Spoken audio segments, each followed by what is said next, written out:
Welcome into the Cam Strick Podcast, episode number 263, baby. Fueled by First Form. Yank. What up? Oh, it's another Monday. What's up? What's up, all y'all? White dude, you're spilling everywhere. No, I'm not. All over Half Coast Studios. No, I'm not. No, I'm not. No, Yeah, I'm not. no, No, you no, are. no, no, You're no, no, no, spilling no. It's all everywhere. good. It's all good. This guy is so sloppy. Well, you were late today, so it is what it is. I was not late. I was doing workout in the parking lot. You're 2 minutes late. It comes, If you would have walked into a meeting for Bally's Mhm. 2 minutes late, Yeah. you would be. Would not have Everybody done- would be like, "What the fuck is would this?" not have done that. Oh, more important than this? No, Okay. would not have done that. Now But I know where you're at. But I roll into the parking lot on time, and then it's like I doing gotta a make a little phone bit of call. work. It doesn't matter though. It's still 2 minutes late. It's all good, baby. I Doing still some love you. research. You just burped so loud, by the way. We're in a new building. We're in a new studio, and yeah, you're representing a lot of people right That now. was Hoosier. Listen, Yeah. I told all y'all this. I don't fart or burp in front of people. Mhm. I did today, and that's my bad. I Mhm. only do it in front of my wife. Some people have no problem just doing that, I hate that, like in front of everybody. dude. And some people you don't even know very well, and it's just like, man, You're you farting feel in front of really me? comfortable doing You're that. farting in Yeah. front of me? Yeah, a lot of people No, feel that way. You don't do that Yeah. crap. You don't. Well, I wasn't in a fraternity back in the day in college. You know, like, I mean, I think a lot of these guys that went to college, they lived in a fraternity house. It just really wasn't my thing. I had a lot of friends that were in Swinging dicks. fraternities. And I'd go hang out and go to frat parties and stuff like that occasionally, but I just couldn't, like, live in one. You know what I'm Don't saying? fart in front of me. And the biggest Hoosier ass thing to do is fart when people are like eating. Oh, God. Oh, I know. Well, like you're on a No, team. I don't know who's doing that. Well, if you're on a team like I was for a Uh-huh, long time uh-huh, when you play yeah, hockey and you, yeah. you didn't Oh, when stop you're it eating, in yeah. ninth grade. These guys, man, they don't give a shit. Mhm. They'll fart in front of you when you're on the bus and you're Yeah. eating and stuff like that. It's just God. Yeah, I played Blech. I played in college at Northern Arizona University. Oh yeah. You know. Had some rivals. I had a good weekend, man. You know what? Can I talk? Are you gonna interrupt me? no, I'm you just like asking. interrupted me. I was like talking about my college Oh, experience. my bad. And then you Oh, just God. completely cut me My off. bad. Go ahead. But I'm done. Go ahead. Okay. So anyway, I had a good weekend, man. Went to a bonfire, Andy. Yes. I like going to bonfires. Mhm. That's my jam. Was it with like a church It was youth Jason's. group or anything? No. It was all kinds of different people there. Huge bonfire, huge grassy backyard, Oh. woods. It was so nice, beautiful outside. And I'm small talking with all my buddies that went to Eureka High School I haven't seen in a long time. And then you're small talking, and I'm like, okay, all right, I'm not small talk. I look down, there's 50 kids playing sports down in this field. Mhm. I go, you know what, I'm gonna go dominate down there. Really? I'm gonna go. They didn't let the girls play, and I said, enough's enough. Mhm. So I went on the girls' What are they team, playing? baseball to everything. Is These he kids, doing a bonfire on somebody else's property? no, on his property. It's his Well, property. who are the kids? The kids are people's kids Oh, that are that they coming brought over. their kids to the party. And I didn't know like a lot of people because we're not in the mix. Just like you know, like you're in the mix with all soccer and this, that, and the other. I'm Yeah. not. But I went down there and I had to play with the girls' team Mhm. and let the guys know, let the boys know what's up. And I struck them out and I was hitting bombs. And then I'd go back and small talk. And I'm like, I could look back down there. They're playing sports. I'm like, I don't want the small talk. I'm gonna go down there and hang with the kids. Yeah. I was hanging with the That's kids the where whole you time. belong. I That's know. where I'm a you belong. child. I know you are. I know lit you them are. up too, and the girls won, Were you and I was part trying of as that. hard as you could, Oh yeah. pretty much. Oh, I'll strike because they're getting a little cocky. Mhm. They're all really good athletes, man, and they all brag about their kids and stuff like that, and rightfully so. We all do that, you know. My dad did the same damn thing, but it was kind of cool to go down there. I don't hang out with kids much, but I think I'm a big kid when I'm around them. And I honestly played sports with the kids instead of talking to What my other buddies all night. sport did you play Playing besides football. baseball? I was automatic QB, Uh-huh. lighting these kids up, throwing dimes, baby. Yeah. Throwing dimes, Yeah. pumping their tires up, Mhm. giving them confidence, Andy. Yeah. That's what I like to do. I wish I was rushing the passer. Oh, you would have been good out in there. that You would have mixed right situation. in with the kids Yeah. for sure. Well, I play a little D-back. I know you did. That's why I need to come out. I do need to come to a practice with Ty. Come tonight. No, I mean, you I said mean, you tonight, can like, come. Every time why I does ask it you have to to be- come, no, you I'll never, do you just never do it. I get that, but like I like to go in the morning. You know, I don't leave my house past a certain time, Mhm. so I'll go in the morning, even if it's like 7 o'clock at Centene, dude. I'll go to that. I'm up anyway. Yeah. It's kind of has to be at Centene Yeah, too. we had 7 a.m. practice on Saturday. Did you? Yeah, or I'll Sunday. come out there. Actually, it was Sunday. 8 a.m. game on Saturday. Yeah, that's early I listen. for you. Like you need to sleep in a little Again, bit. you got the 10-year-old referees that are out there. Again with this. Are you And- really triple No, downing he- on these he- refs? No, he was fine. But Oh, okay. you have people yelling in the stands at this kid. See, that's I don't take it that far. I'm not yelling in the stands. Come on, ref! I hope you're not. Wake up! I hope And you're not. it's like the kid, he's like 12 years old. I hope you're not. So I'm not doing that. I'm not yelling at the refs. But I hope not, But Andy. I hear some of these parents doing that, and I'm just like, Why don't you tell them to calm down a little bit? Mhm. Why don't you say, hey, Oh, calm really? down? I don't know, man. I feel I need to like come? maybe in that situation. So they're really yelling at this there was 14-year-old a couple kid. of parents, yeah, How old was the kid? 14? maybe, yeah, 14 years That's old. unacceptable. I know. Especially if he wasn't doing anything. And in 8U hockey, they don't call penalties anyway. Like, what are you expecting them to call? They're not putting anybody in the box. Tell them to calm down. Seriously. Yeah. So you get some of that. It's annoying. I thought you were going to It bitch is. about the ref again. I was like, No. that's 3 in a row. In a tournament, don't in a do that. championship game, that's the only time that I complain about the referees. If it's a championship game. I was busy all weekend, man. Had back-to-back games. Saw the Devils here. Yeah. You look good. Your suit looked good. Yeah, I give Andy compliments. I'll watch the game and I'll stop it when Andy's on and I'll take a picture. I'm like, man, looking good. And I know that pumps his tires up when he's doing his hits and stuff like that. I always try to pump his tires up, don't I? Yeah. I do that. Yeah. He said I look jacked, I think he said. No, I said you look good. No, I think he said I look jacked. Well, that'd be a lie. And I don't want to lie to you. You look good. Your suit looked good. Yeah, thank you. Good interview. Custom suits from I'll give my They're not a sponsor on it. No. I'll give my guy a They're not a shout-out. sponsor Mhm. for this podcast. Yeah. If they want to be, we Yeah. can talk about it. Can I? Well, If they want to be, he's a great guy and he makes great suits. good for him. Makes Sponsor the He makes podcast. Deion Sanders suits. Actually, my suit Oh, he's guy, got money. David Corbett. Did he go to Eureka High School? No, he did not. Okay. But he awesome guy, man. And he makes, suits for a lot of people, not just me, obviously. But he used to make suits for Muhammad Ali Oh, really? back in the day. No, he did not go to my high school. No, and he's got unbelievable stories. And I got a number of blues players who are going in there and getting suits right now. I don't want to say, because he may not want me to say this, but there's a player who, like David, the guy who owns the suit place, Bespoke Apparel is what it's called. And a lot of players who played here who now play elsewhere, he'll still ship it to them and stuff like that.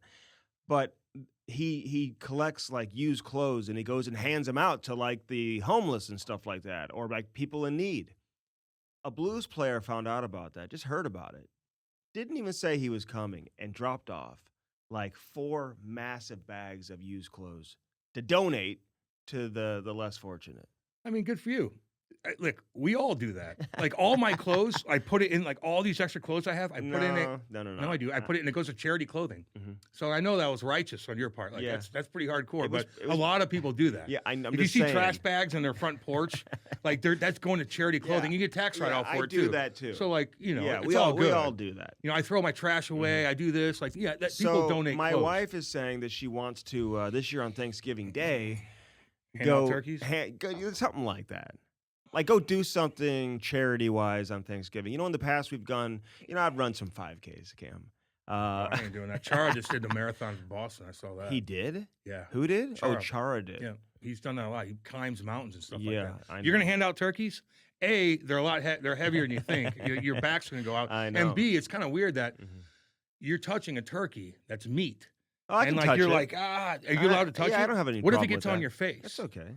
And what if you Yeah. touch a turkey and you're like, oh God, and it like touches your this mouth. is the month that I make my mashed potatoes. By the way, world famous, award-winning mashed potatoes. I've won lots of awards for these. I've got my own secret recipe. People have reached out asking for the recipe, as you know. So I'll bring some of those in for you.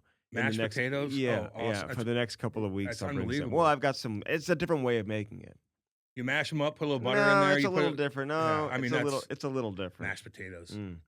God Almighty. Did you see the video of that grizzly bear attack that poor little baby moose and drag it Whatever. across the road? Yeah, man, that No, happens this every has like single been damn bothering day. me. This has been bothering me. Like Andy again, like he's probably sitting, no wonder he's 2 minutes late. He's looking up something with an animal attack or something. He's like, hey, check this out. Like that happens every fucking day. I will say, I did see a video of a Komodo dragon. I saw that one. I And showed it coughed it up like blah. the baby deer. No, that's a different one where it coughed up something at 8 and it was like hurling it back up. This thing was gigantic, jacked out of its fucking mind, poison coming down out of his mouth. Like if it even like Poison. yeah, they're poisonous. So like these Komodos, man, they're like a fucking king cobra, but they're gigantic. and they could swallow you whole, Andy. Probably not me, but definitely you. And if they nick you, dude, you're dead anyway. Because Oh my God, where do they live? Indonesia. We talked about this a million times. Just in Indonesia, right next to Australia?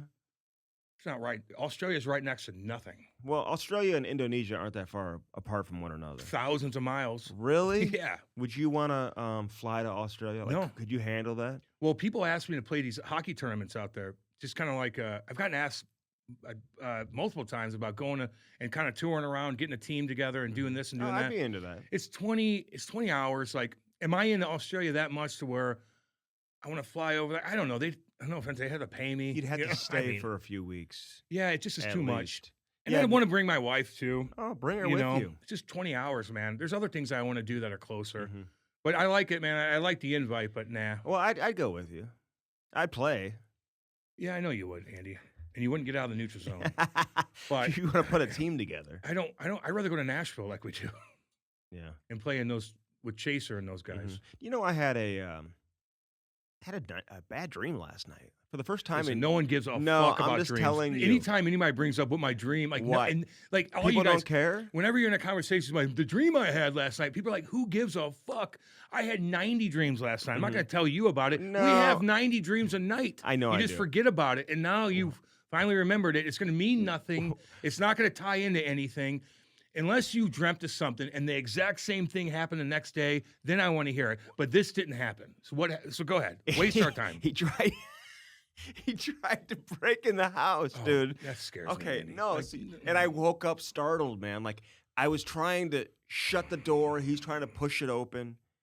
I've got, Blay behind me. I'm trying to give him the golden doodle. Yeah, I'm trying to give him the attack command. What is he? To like, come on, Blay, like scare somebody. You have no defense mechanism, and it worries me. It worries me. Well, so what creates that type of nightmare? Well, whatever maybe something you watch, something that somebody said something during the day, or you heard something, all of a sudden it pops in your head, you forget about it, and all of a sudden you go to dream and it comes together. Happens all the time. I saw to his me. face. But like people, like I saw his face. Maybe maybe it's a sign. Maybe it's a sign that you need to get your shit together and know your defense mechanism for the house. Well, which you don't have. Well, I was ready to throw down if I needed. What are you gonna do? But in my No, I'm just saying, dream, I'm I couldn't swing, I couldn't punch him, I couldn't do anything. Yeah, that happens to me all the Why time. does that happen? Because I forget my hockey. I have a game. Forget your skate. The guys are out there playing. You want to get out there so bad, and I'm tying my skates, and my skates break, or my laces break. Now you got to fix that, and all of a sudden the game's going down, the clock's going down. I'm like, I can't get out there. I can't get out there. Happens all the time. Yeah, dude. Or somebody's chasing you. We had a game this past weekend, and our goalie forgot his skates. Oh God. And his mom, I really hope to God they're not watching this, because she's the nicest lady. We're just getting to know some of these. This is not the team that his other team where they play like the full ice games and stuff like that. It's called the Hockey Club of St. Louis. This is his Kirkwood team, his 8U team.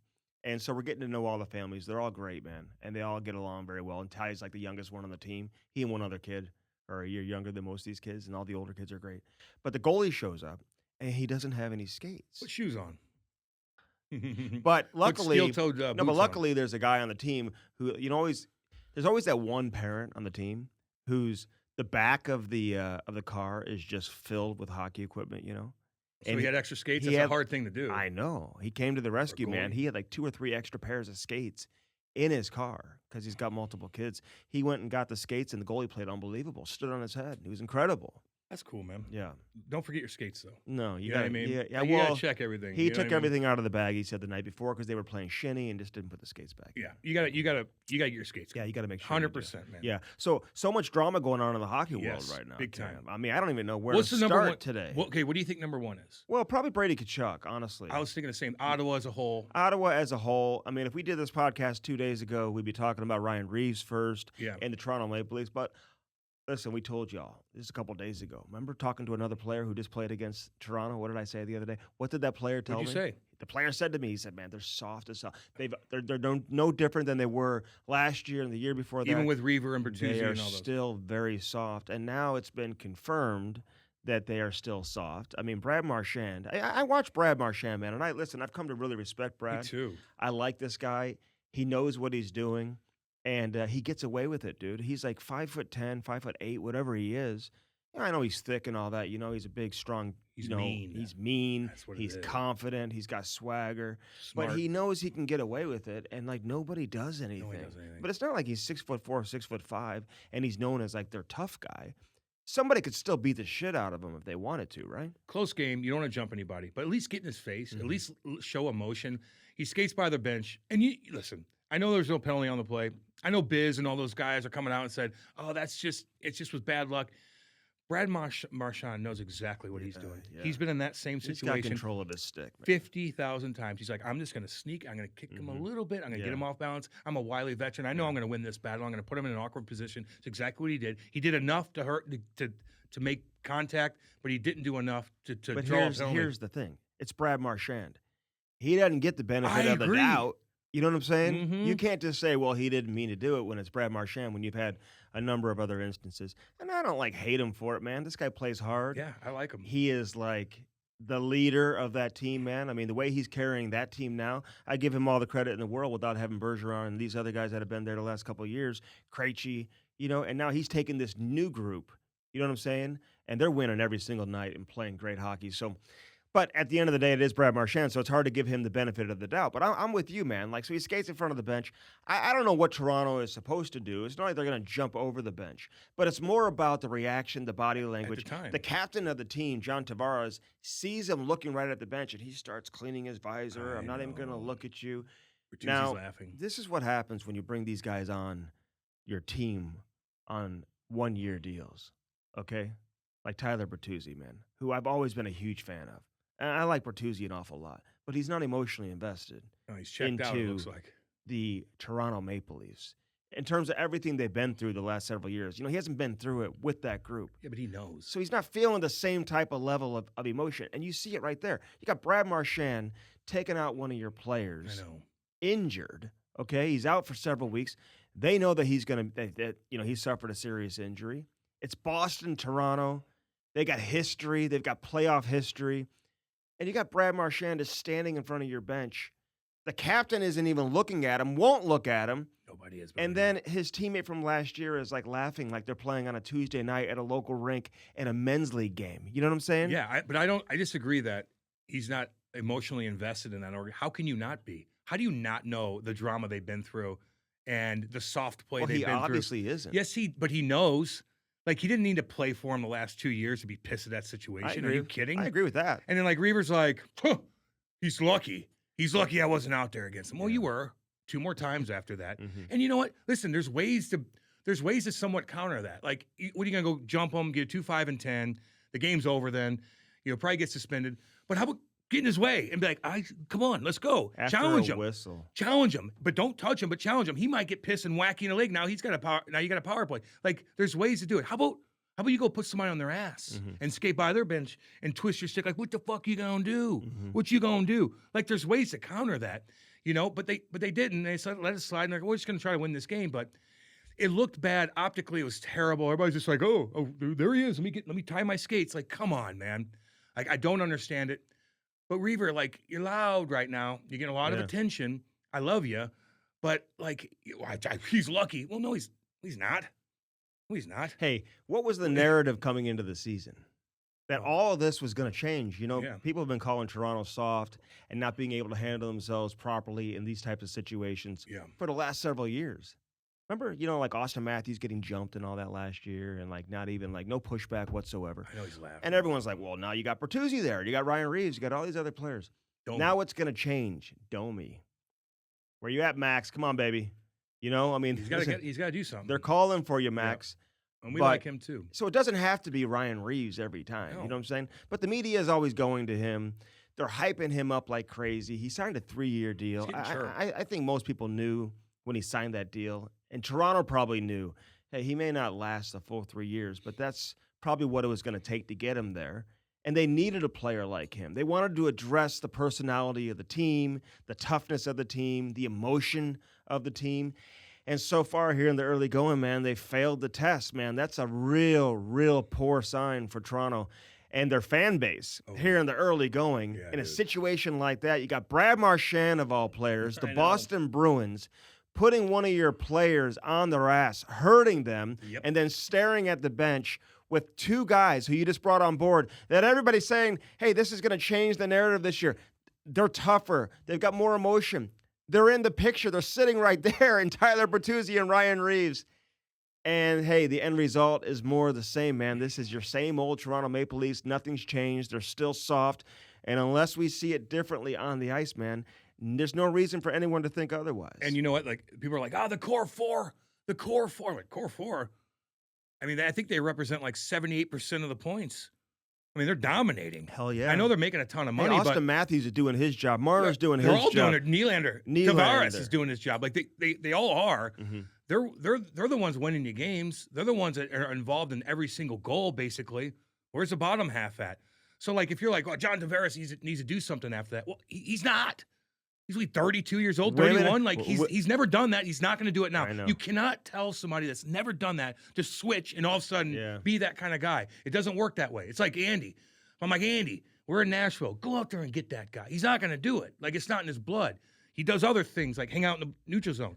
He's not going to go play physical. It's just the way it is, man. He's going to go score a goal for you. He might get the OT winner. He's going to win the faceoffs. Me? And he's going to win the faceoffs, but he's not going to go take care of business. It's just not. It's not in his blood. Yeah. And it hasn't been. And so don't expect it to happen again. Reaver, Bertuzzi, Domi, whoever. Like, there's other guys that could do shit. Mm-hmm. But how about you just again? Like, there's ways around that, man. You initiate. Yeah. I know Reaver at the beginning was crushing guys and stuff like that. He's getting a lot of attention. I just don't notice him anymore. And I look at all the comments, dude, he's getting fucking bashed. Well, that's Toronto, man. That's the fan base. You know, listen, they're not going to put up with it. They've been seeing this over and over again, man. To be honest with you, I kind of feel bad for the Maple Leaf fans because they see it. They get it. They deserve better, man. They got all this star power, but like there's just little things like this that always come into play that kind of force them to maybe take a step backwards. Although, hey, man, the women, man, they're throwing bras on the ice. I saw that. Big brawl. For Austin Matthews. It's a big brawl, too. You think someone took one off and threw it on the ice, or they brought it with I think them? some dude brought one in. Oh, you do? Yeah. Oh, you think a dude threw it on the ice? I thought a dude brought it just to mock something. Really? Yeah. You think that becomes a thing now Probably. in Toronto? Probably. I'd like to see that maybe catch on a So little do I. bit. Yeah. Everybody has their It's different a little shit. different. Go ahead. Throw bras on. Yeah, I don't have just a problem like with with Drake. Some chick at a Drake concert who was heavy set it. Yes. Heavy set. No big deal. All good. We love women. Yeah. But she took that mug off and threw it, and Drake's like, God damn. And then, like, they found her, and I think she wants to pose for, like, OnlyFans or something. Oh, really? Yeah. Heavy chested. All good. There's nothing No wrong big with deal. that. Why are you judging? I'm not. She's a lovely woman. Yeah. She took her bra off and threw it to Drake. And Drake's like, who's this chick? And then you see her, and you're like, well, God, okay. What's up? I don't think she's that good looking, but it's all good. Yeah. So we did start with the Reaver in Toronto. I know. You know, like, hey, listen. The biggest thing though is can I just say this though, real quick?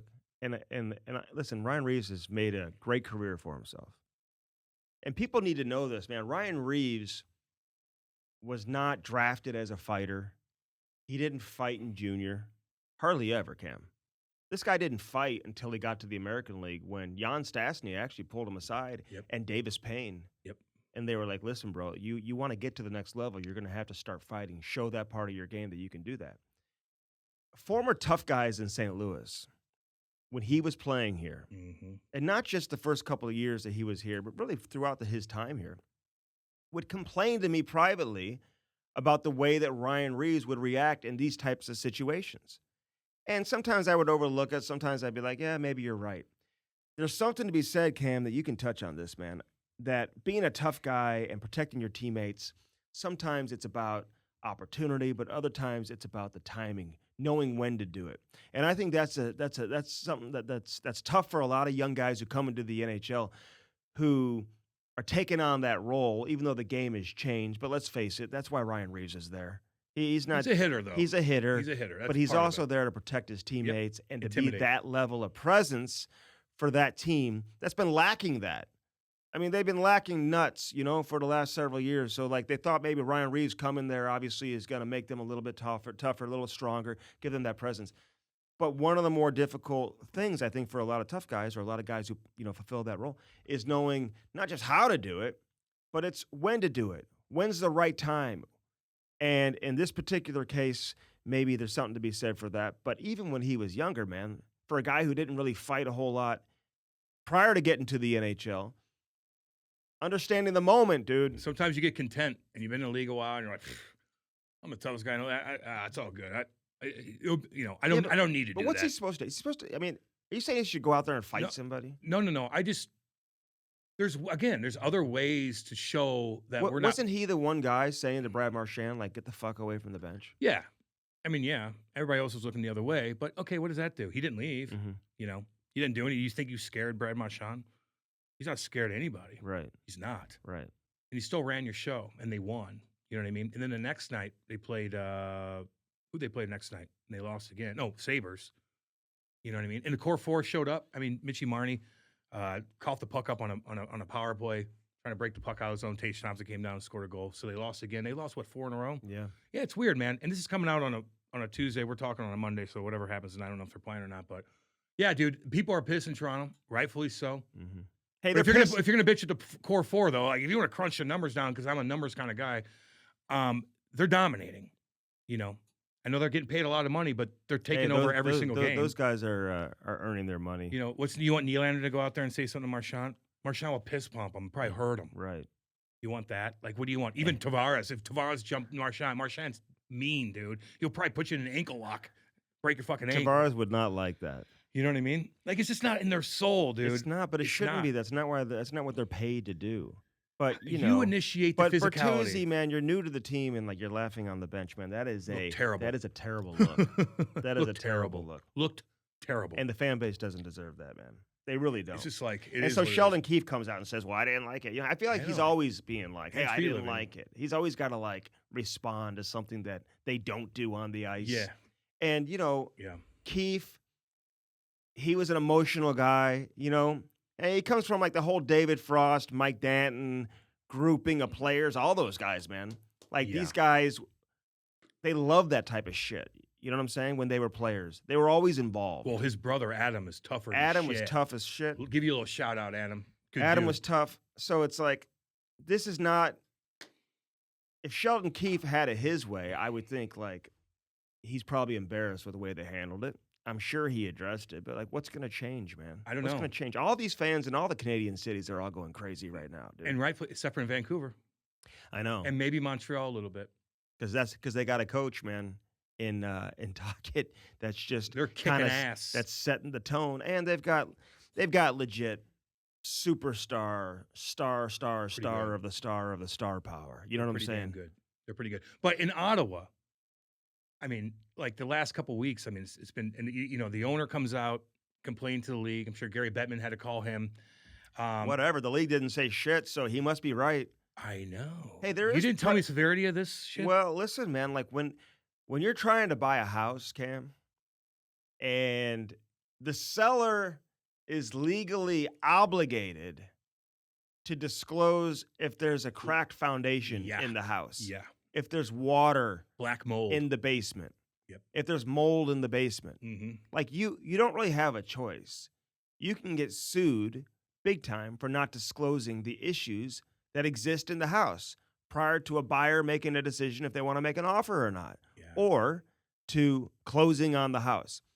So when you're buying an NHL team, listen, man, it's no different. The league is obligated to disclose what might happen, what could happen, what type of investigations are going on. And whatever was said, there are obviously some things that the new owner, Michael Andlauer, feels were left out and that he wasn't told and that the league wasn't upfront with him. For him to come out and really his first press conference, I know they were talking about the issues, with the first round pick and all that type of stuff. Big deal. For him to come out and say that, you got to be 100% certain that, hey, you're in the right.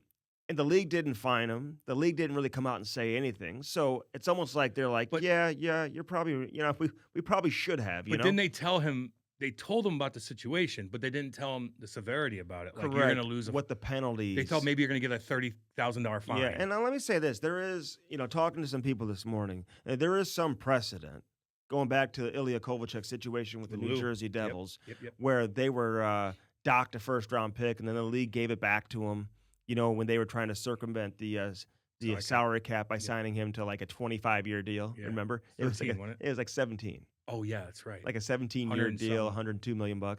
So then they basically voided the deal, and then they renegotiated like a 15-year, $100 million contract. Yep. But they had, taken away a first-round pick, then they gave it back. They had fined him $3 million. They reduced the fine. So, maybe there's an opportunity here for the Ottawa Senators and their ownership to appeal this penalty. I hope so. And maybe we'll see it get reduced. It was a fuck up, though. I mean, How do you not like be upfront and honest? And in Vegas, I'm like, what? Like, damn it! Like, we had all in Anaheim too. They had it all situated what they were gonna do. Yeah. Fuck them. Well, this both is up. on Pierre Dorian. I know. That's why the owner was like, "See you, Pierre. You got to go." Yeah, first rounder. Hey, Damn. listen. When we had Kelly McCrimmon on, I will say this: we had Kelly McCrimmon on, and I asked him about this situation with Dadonov and the Ottawa Senators. A couple of things. First off, I remember sending an email to a league source. I said, hey, who's responsible for all this? I mean, it took them 30 seconds to get back to me, and it was a one-word reply in the email, and it was Ottawa. Mm-hmm. Okay, so I knew right off the bat this was on Ottawa. I asked Kelly McCrimmon about this when he came on the podcast, and Your radio show. came on the podcast. Kelly McCrimmon, the GM of the Vegas Golden Knights, came on with us, and I asked him about the situation. He called me immediately afterwards and said, listen, man, the reason why I danced around it, I'm not allowed to talk about it. There's a grievance going on that'll be filed against Ottawa with the league, and they're investigating. I am not allowed to discuss it whatsoever. So I even had to make sure we took some things out of the podcast to protect Vegas. That's right. And to make sure everything is good to go, man. Out of respect to Kelly McCrimmon, who came on, answered a lot of tough questions, and gave us some good answers. And to be honest with you, Kelly McCrimmon, man, is probably not the most liked general manager around the NHL. People think that Vegas cheats and that they've done some stuff that have maybe crossed the line and that they've had an advantage. What, long-term IR stuff? Some of that type of stuff, man. Well, they're trying to get guys off the long-term with this trade and stuff like that, too. So fuck them. And they've signed everybody. There's some of the stuff that they've done. Whatever. Yeah. He's just not probably the most liked general manager in the league. I don't think he gives a shit, man. They're winning every night. No shit. They're in position to potentially repeat. They won the Stanley Cup last year, so I don't think Kelly McCrimmon's too concerned about that. But all I'm saying is this had been in the works for quite some time. Now you got the owners taking over with Ottawa, man. They should have been told this was a possibility. This comes on the heels of the Shane Pinto situation, where he's getting suspended 41 games. They got a shit ton of injuries right now. I'm looking at their defense the other day that Ottawa's throwing out there, man. They had 4 defensemen that totaled 100, hardly over 100 career NHL games. Yeah. And then you got obviously Jacob Chikrin, who had played 400 games, whatever it is. So, he's got some experience, but most of the guys don't have any experience. They're missing a ton of guys. There's frustration there. You got Chikrin yelling at Timmy Stützle down at the other end of the bench, and Brady Tkachuk's like, fuck you, Jacob Chikrin. If you watch the video. I did. So he's But then Brady said, hey, it's all good. Oh, 100%. I like that. Brady Tkachuk's the best captain in the NHL, man. I said this last year. He's fucking He's the awesome. best leader in the league, and he's getting it done right now. Now, Stützle's not scoring. Batherson's not scoring. Yep. Giroux, Tarasenko, none of these guys are lighting it up right now. Drew he's been okay. He has been okay. Yeah. But I'm just saying, they're not lighting it up. Kachuk's I think he's got 8 goals in the first 10 games. Fights, goals, that. everything. Yes, and listen, he wants to win, man. I know he does. And this guy's frustrated, with the way things are going down. And he likes his coach, DJ Smith. But it's only a matter of time before DJ gets fired. That's where we're headed. Jack Capuano is most likely to take over. If you look at the bench and the other coaches on the bench, he's the associate head coach, so he's likely to take over. When, it's not a matter of if, we all know the road they're going down. This is just the way it is. Yeah. And the fan base in Canada, they get very emotional. They get hot and heavy. But, at the end of the day, you got to be realistic here in terms of what the expectations are coming into a season, the injuries they're dealing with right now, and just in reality, how good they. We're 10 games in. They're 2 games under 500. You don't want to go too crazy right off the bat. I don't know what it's like, Cam, and if you've been in that situation before, but when you're a player, man, and you're on home ice and you're getting booed by your home fans all the time, dude. They could do what That's they got to want. be tough. Uh-uh. And the fan, they I'm with can you. do I'm with whatever they want. Yeah, and I love Brady. And I agree with that. I love Brady. And I don't think he's saying they can't. Listen, no, but he said it's bullshit. No, they're pissed at the situation. They're not just mad at you. Mm-hmm. They're pissed at the whole situation. And they're but paying, they're chanting fire DJ too, okay, right? They have the right to do whatever the fuck. And he has the right to stand up for his coach, of though, course. too. But when you go against the fan base, it's a tough look. Mm-hmm. It's a tough look. You think he went away?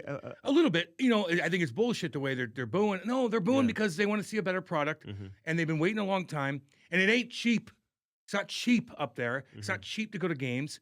And they're frustrated. We've seen it with the Blues. We've seen it with the Cardinals. We've seen it with all kinds of different teams. That's the way they do it. I just say stay away from even chirping a little bit. They're I know. asking about it, and it's right after the game. That's the heat of the moment situation, Cam. You know this guy hates to lose. He's a very emotional Unless player. it's something racist, unless it's something hardcore, the fans are always right. There's a reason why they're doing it. No, I get it, but like that's all. That's all I'm saying. The fans in Canada are a little bit different, man. No, they're hardcore. You know, baby. they're hardcore. They get very into it. That. They're very emotional, and you're 100% right. They're buying tickets. They can do whatever they want. Damn right they can. Okay. As long as you're not throwing anything or you're anything racist, homophobic, any of that crap. But they're not. They're booing. But Brady, emotional guy, emotional moment right after a game. He's going to stand up for his coach. He's going to stand up for his team. And it is what it is, man. I don't think anybody lost any respect for Brady Tkachuk in terms of the fans. Nope. He didn't damage his relationship with the fans there. I think they're all going to be able to come back and have a little bit of a kumbaya moment. It's hard to be pissed at Brady. It is. It's hard to be pissed at him. When you see him on a day in and day out night in and night out, I should say, and he's fucking doing everything. And he's calming people down on the bench. Then he goes and fights a guy and catches him. Who was it? Alex Tuck. And you see that play. I know it was a couple weeks ago. But Tuck hits him weird. And instead of Brady going right at him and jumping him, 2, 5, and 10, he gets back and he shakes real quick, like, come on. And Tuck's like, okay, fine. And then they went. Just that little subtle, think about it, step back, shake your gloves. Now you both know. And all of a sudden, now I don't know if he got a penalty for it, but he shouldn't have. But then they fight and he catches him at the end. That's all you have to do. You don't just jump the guy. Tap him, sit back, shake your gloves, and he's usually going to respond. And if he doesn't, then do what you got to do. But I liked how he did that. He thought about it a little bit, step back, and now you shouldn't have got a penalty. I don't know if he did. I don't remember correctly. But Brady's doing everything, man. He really is. Like, people are going to watch him play. So if he is going to chirp the fans a little bit, it wasn't even a chirp. I don't know why I'm using that word. But it was, in a way. I don't think he chirped the fans. But he did say it's bullshit. Yeah. Well, he's like, we're trying, man. Stay with us. Don't turn your back on us. We've been trying for a long time. Yeah, but been trying for a while. Let me say this, man. That organization has had so much drama. They've had so many issues that this young core group of players have nothing to do with. They're not responsible for the past and all the frustration that the fans are dealing with right now. They have nothing to do with that. You know what I'm saying? The future's pretty bright in reality. I'd say so, yeah. When you look at, the players that they have in place. Listen, DJ Smith, that can't be easy when the crowd base is like chanting fire DJ and all that type of stuff. And listen, I'm a big DJ Smith Me too. fan. He came on with us. Yeah. He was great. Windsor Spitfires, baby. Windsor boy. Yeah, damn right. But I think sometimes there's no point in waiting. I never advocate like firing somebody. Yeah. But you look at the Edmonton situation. Look at the Ottawa situation. It seems inevitable that you're going to have to fire both guys. And I've learned this from watching Doug Armstrong operate here in St. Louis, and how sometimes if you know you have to do it and you're going to do it, what's the point in waiting? Get it going. What are you waiting for? I don't know. Are you waiting to lose 4 in a row, 5 in a row, 6 in a row, 7? What is it? Sometimes you just know you have to do it. It's the best thing for your group. You got the fan base chanting. Like, get him out of his misery, too. Don't embarrass him along the way. Sometimes you just got to cut the cord, move on, and maybe that energizes the team, allows everyone to take a deep breath, turn the page, and maybe they find a way to get their game in order. Okay, but that happened also with the Devils. Was that last year with Lindy Ruff? Yeah. And then But that was 1 or 2 games into the year. Okay. That was 1 or 2 games into the year. They say fire Lindy. And then what happened afterwards? They said, sorry, Lindy. They were like chanting, sorry, Lindy. Whatever. Because what? They won like 9 in a row or whatever it was. Yeah. Like, so sometimes you could. I understand. You can come back. But here's another thing, too. And people are complaining about the Chicago Blackhawks situation. They're comparing, just like losing a first-round pick because you kind of fucked up the no trade with Dan. Shit. And then, what happened with Chicago, you just get fined. Like, where's the. Yeah. No, I know. And then there's other things happening in Chicago now, too. But the Chicago situation. What? I think if you go back and read the report, and I'm trying to remember, and somebody reminded me of this today, there was a mention of a second player. I don't think they mentioned him by name. I didn't even ask who the player is. It's a Black Ace, whatever. I don't even know. Not really that interested in knowing, to be honest with you. What do you mean? Like, it's fucking. I'm curious. Well, I think we'll find out. No. You read the details? What happened? Yeah. Jesus. But that was in the, I think he was mentioned in the report originally. And now what they're saying this guy Aldrich did and whatever. Listen, God. again, this gets back to John McDonough, man. I've always said this from the very beginning. He was the president of the team. Nobody's even mentioned him. Listen, this really impacts Joel Quenneville. Big time. Big time. And I'll tell you this. Because the league hates it when this comes up.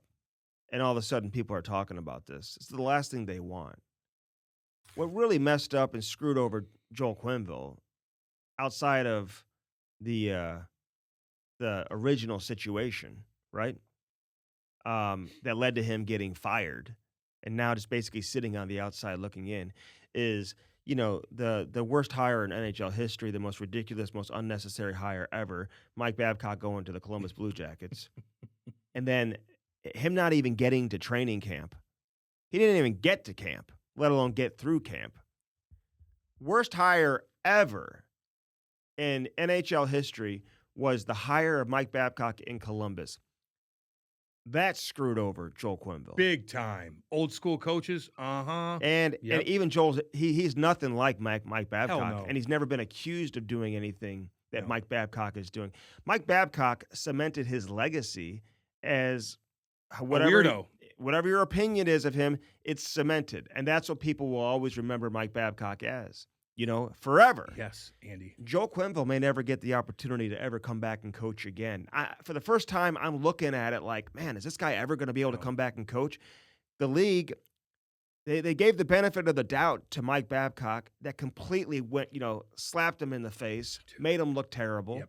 Now you got this whole situation coming back out of Chicago. Cluster fuck. It just won't end, and I just don't know how the league is going to say to more. themselves, hey, man, okay, now we can bring these guys back and Stan Bowman back and everybody else and everything. They don't want anything to do with it. It's the most embarrassing situation. But it was never handled right from the beginning. Nope. And this guy, John McDonough, is, in my opinion, the most responsible outside of Brad Aldrich, okay? Psycho. Outside of him, the Weirdo. obvious situation.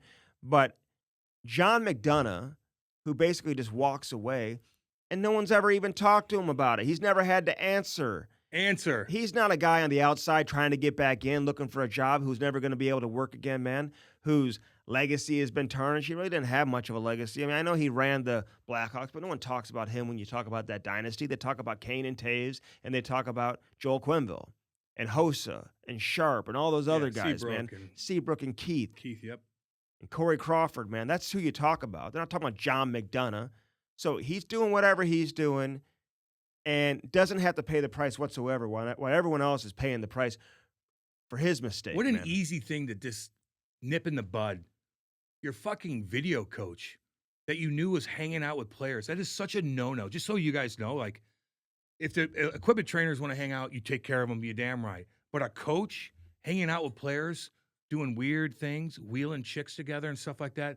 That's just such a fucking easy thing to be. Get the fuck out of here. He's not wheeling chicks with them too, man. No, they're wheeling and they're trying to, like, he's doing some crazy shit. No. It's all about, there's a lot of sexual shit that goes down. Yeah.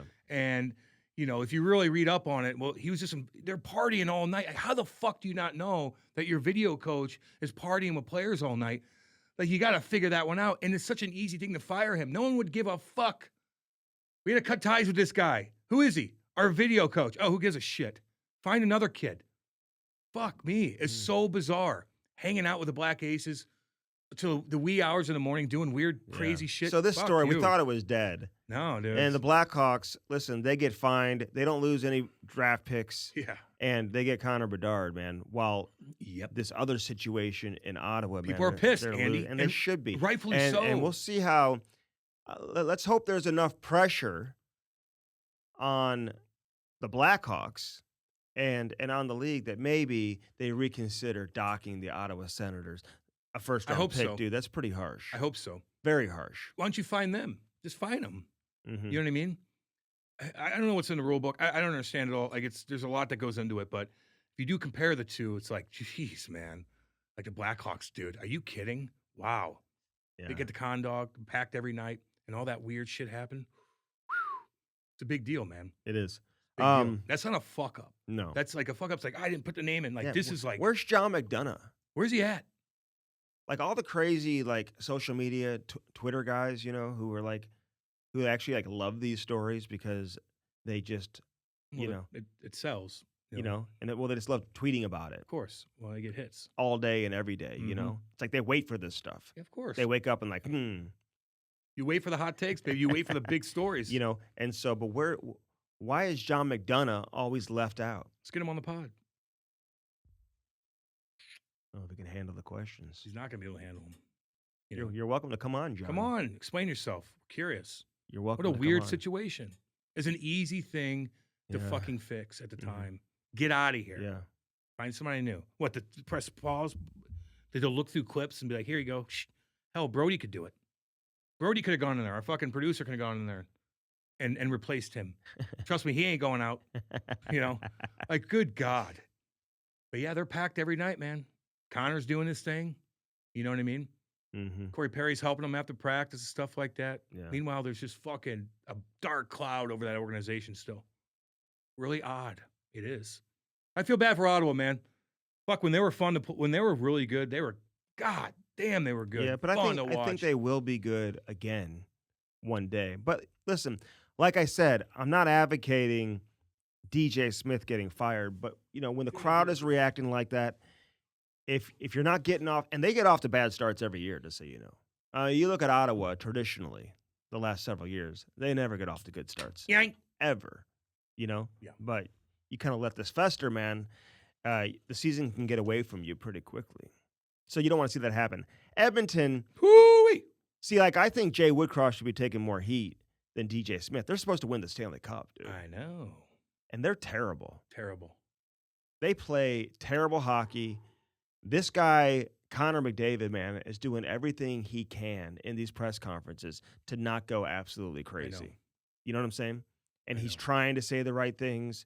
He called it death by 1,000 cuts. Jesus. Gosh, how does that even enter your brain, your vocabulary? Well, when you're getting, you're losing games left and right. I mean, there's so much hype about them. I mean, if you look at all the analysts and stuff like that, people pick them to win. Tons of people pick them to win the Stanley Cup. Look at the I don't roster. know. Their goaltending's terrible. I know. Kenny Holland, man, again, he's come on the pod. Great guy. Legend. I like him. He's had an incredible career, but he has not done a great job in Edmonton. It ain't good. He has not done a great job in Edmonton. They've signed some bad contracts. They've got guys under contract who have bad contracts. They've got goaltenders who have bad contracts. Best player in the world's pissed off every day. You've got a... Not to mention you can't see him if you're on the East Coast. No. You turn things over to Jay Woodcroft, man. I just don't... Get out of there. I just don't see him being... Listen, you've gotten off to a terrible start, and you're supposed to be winning the Stanley Cup. I don't know what you're waiting for. I really don't. I'd get out of there. Because I don't see that just correcting itself with the way they're losing. How could he You get can't out just of there? outscore everybody, Cam. I know. No, you cannot. How does Connor McDavid get out of that organization? How does that work? How could he possibly? You got to get the league in. The league's got to get involved. You put him in the East Coast, so he's just in the In spotlight. the East Coast? Yeah. You wouldn't put him in like... Why would I not keep put him in the West? Why? No one sees him play. Everybody's in bed. Well, Canada does. No, you need it. People see Connor McDavid play. No, they don't. No, they don't. How could you? They're on at fucking 9:30 every night. If you're I know. half the country, and it's not about Canadians. Canadians are going to watch them no matter what. You got to cater to the U.S. population too, so more people get involved and they see the best player in hockey going. Get him the fuck out of there. So where would you want to see him go? That's the question. Out east somewhere. How? How do you fit him in any organization with that kind of contract? How do you trade Connor McDavid? And how do you do anything? He's gonna need a new contract. That's what I'm saying. Like, how do you? When's his contract up? I'll double check that, man. Do you get what I'm saying, though? Yeah. I know it might not be feasible. He's making so much money, like no one could just make room for him. Maybe you can, but it'd be nice to have him in the spotlight more. He's in the spotlight in Canada, but he's always going to be in the spotlight. Everybody's in the spotlight in Canada.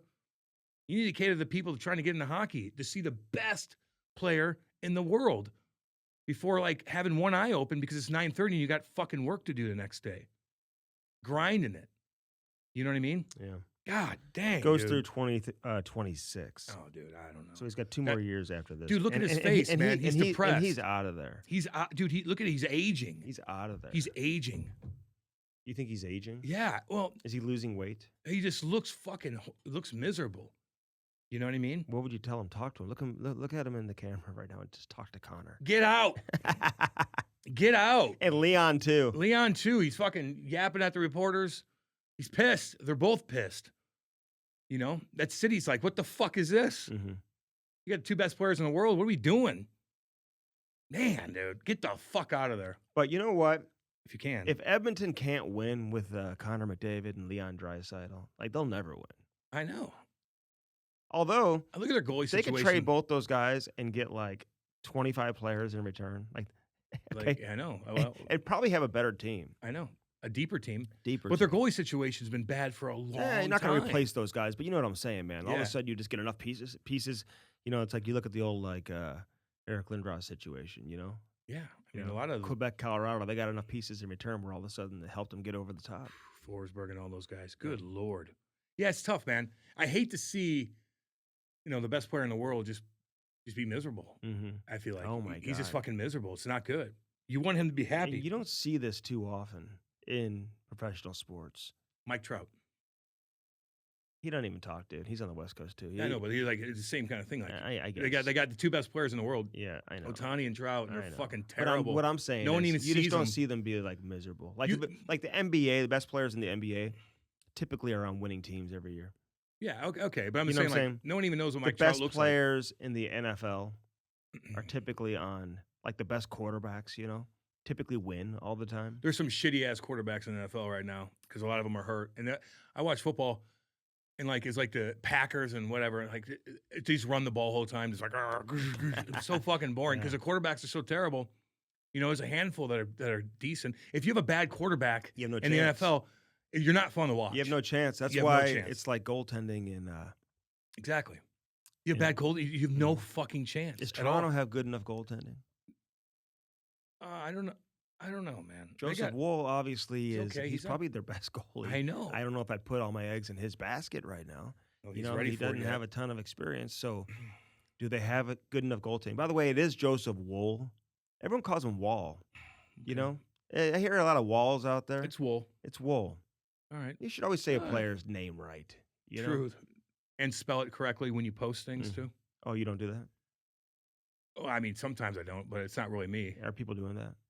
Well, if it happens, like we're like, God damn it, you misspelled his name. yeah. So like, you I'm can not- have the I'm- most creative posts ever, but you misspell the guy's name. They're gonna be like, what the fuck are you doing? Yeah, I'm not It's gonna. lazy. I'm not gonna talk about that. My grammar's terrible on social media. Although I'm not even tweeting that much I don't anymore. know. Twitter's so dumb anyway. You can still You follow can't even me make on money off Twitter. of it. Like Elon wants you. Oh, you have a chance to make money. I know guys that have like honestly 5 million impressions a month, and they got $11, and they paid $100 for the year to have a blue check Yeah, but mark. you were just telling me how much money. Yeah, have but to make. No, but you can make money off it, but you have to be fucking gigantic to get a sniff. It's a very bizarre concept, unlike YouTube and whatnot. By the way, all this, I know if you're listening through, iTunes and whatnot, guys, check out our YouTube. We're on camera now. So go to YouTube, check it out, subscribe to the Cam Strick Podcast channel, and you'll be able to see Why us. do you have your coat zipped like that? Because I don't want my gut to stick out. just like just I covering know. up to the belly Just- button. Yeah, just a little bit, But check out our YouTube channel. We're building that bad boy up. Hey, San Jose. They're good. God, you went for it. You know what? You were so good for a long stretch, man. Yeah. You were in the mix every fucking Yeah. year. You're fun to watch. Mhm. You went for it with Eric Carlson, didn't stay 4 or 5 years. You went for it with Evander Kane, got rid of some first round picks. It didn't work. So Now you think you're- they're paying the price now? Yeah, I do. Right? And I just think they don't have, like Mike Greer. Let me just say this, because you got to rebuild this whole thing up. Yeah. You better make sure you're surrounded by people who can help you get it done. And I look at their front office, and it just doesn't scream a lot of experience, man.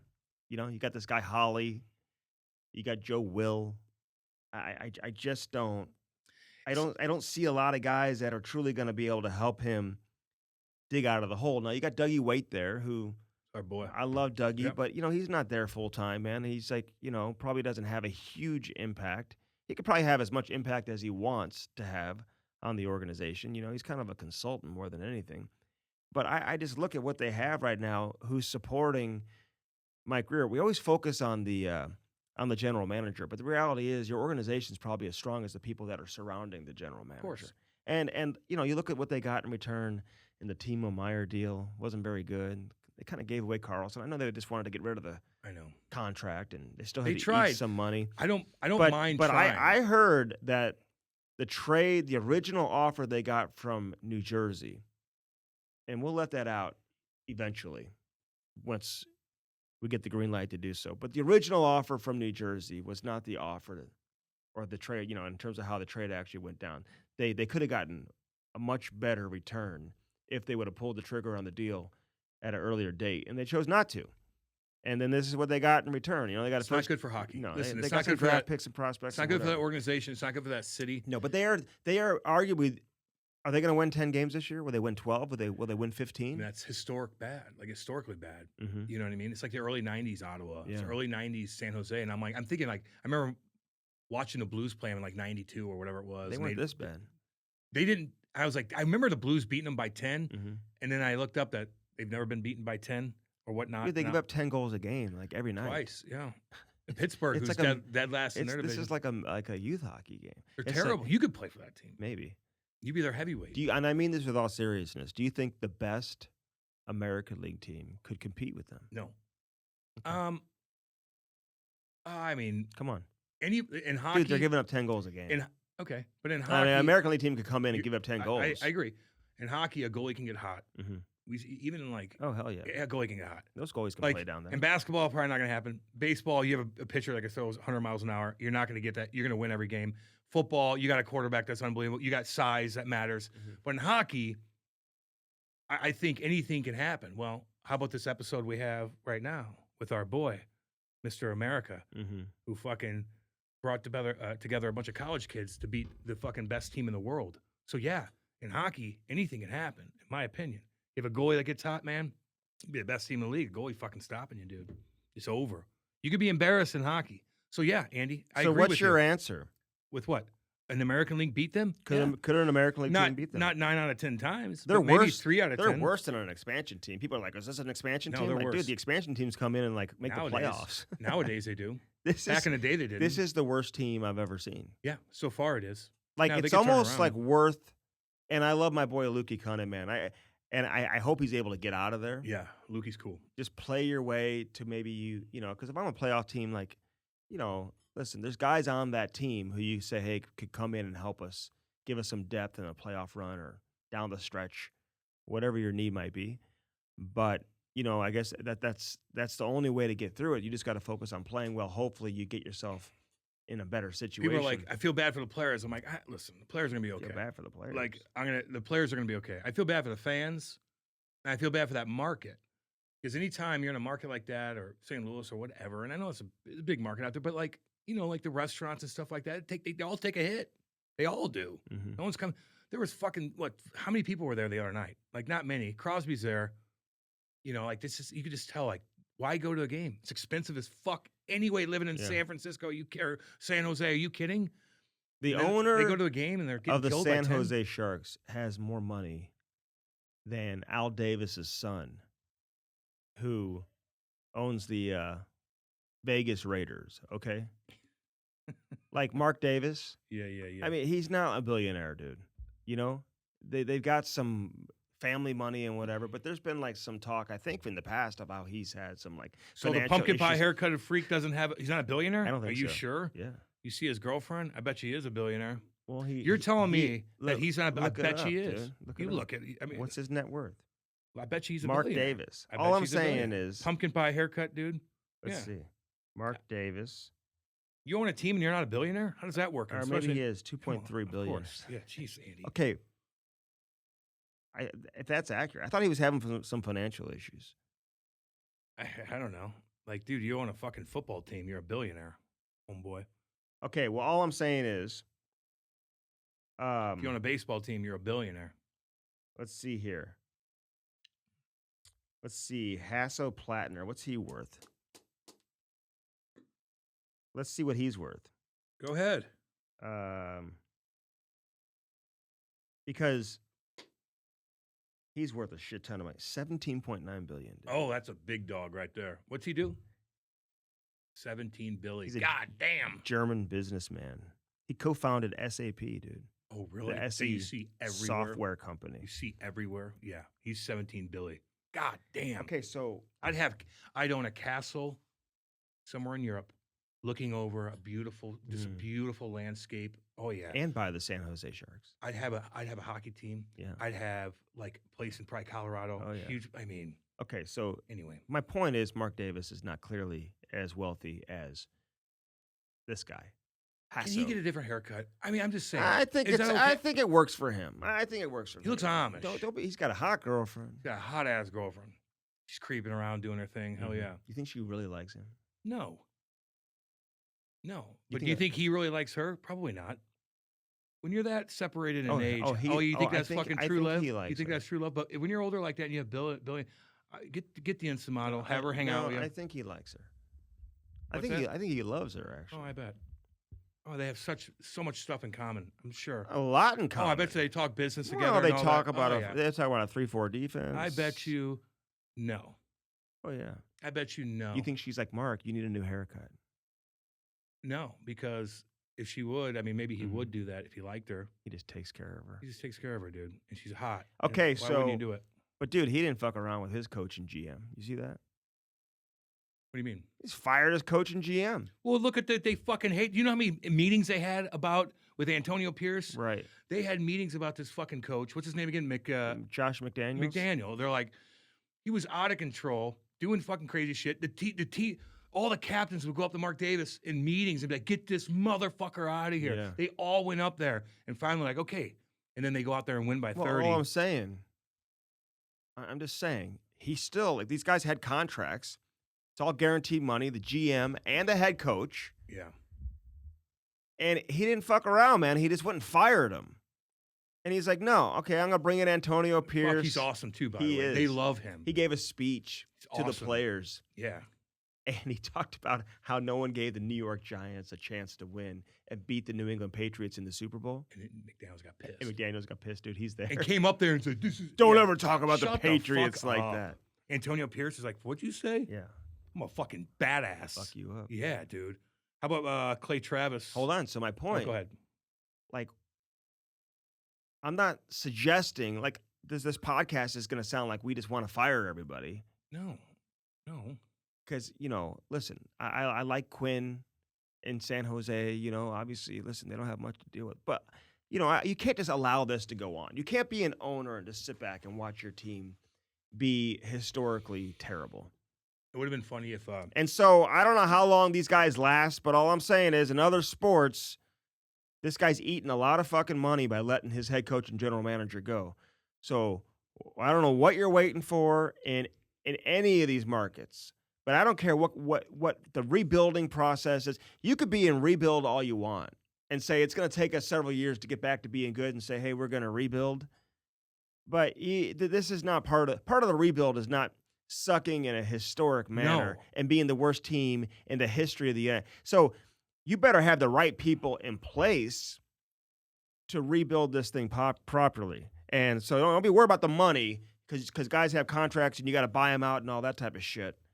All I'm saying is just if these aren't the guys, get rid of them.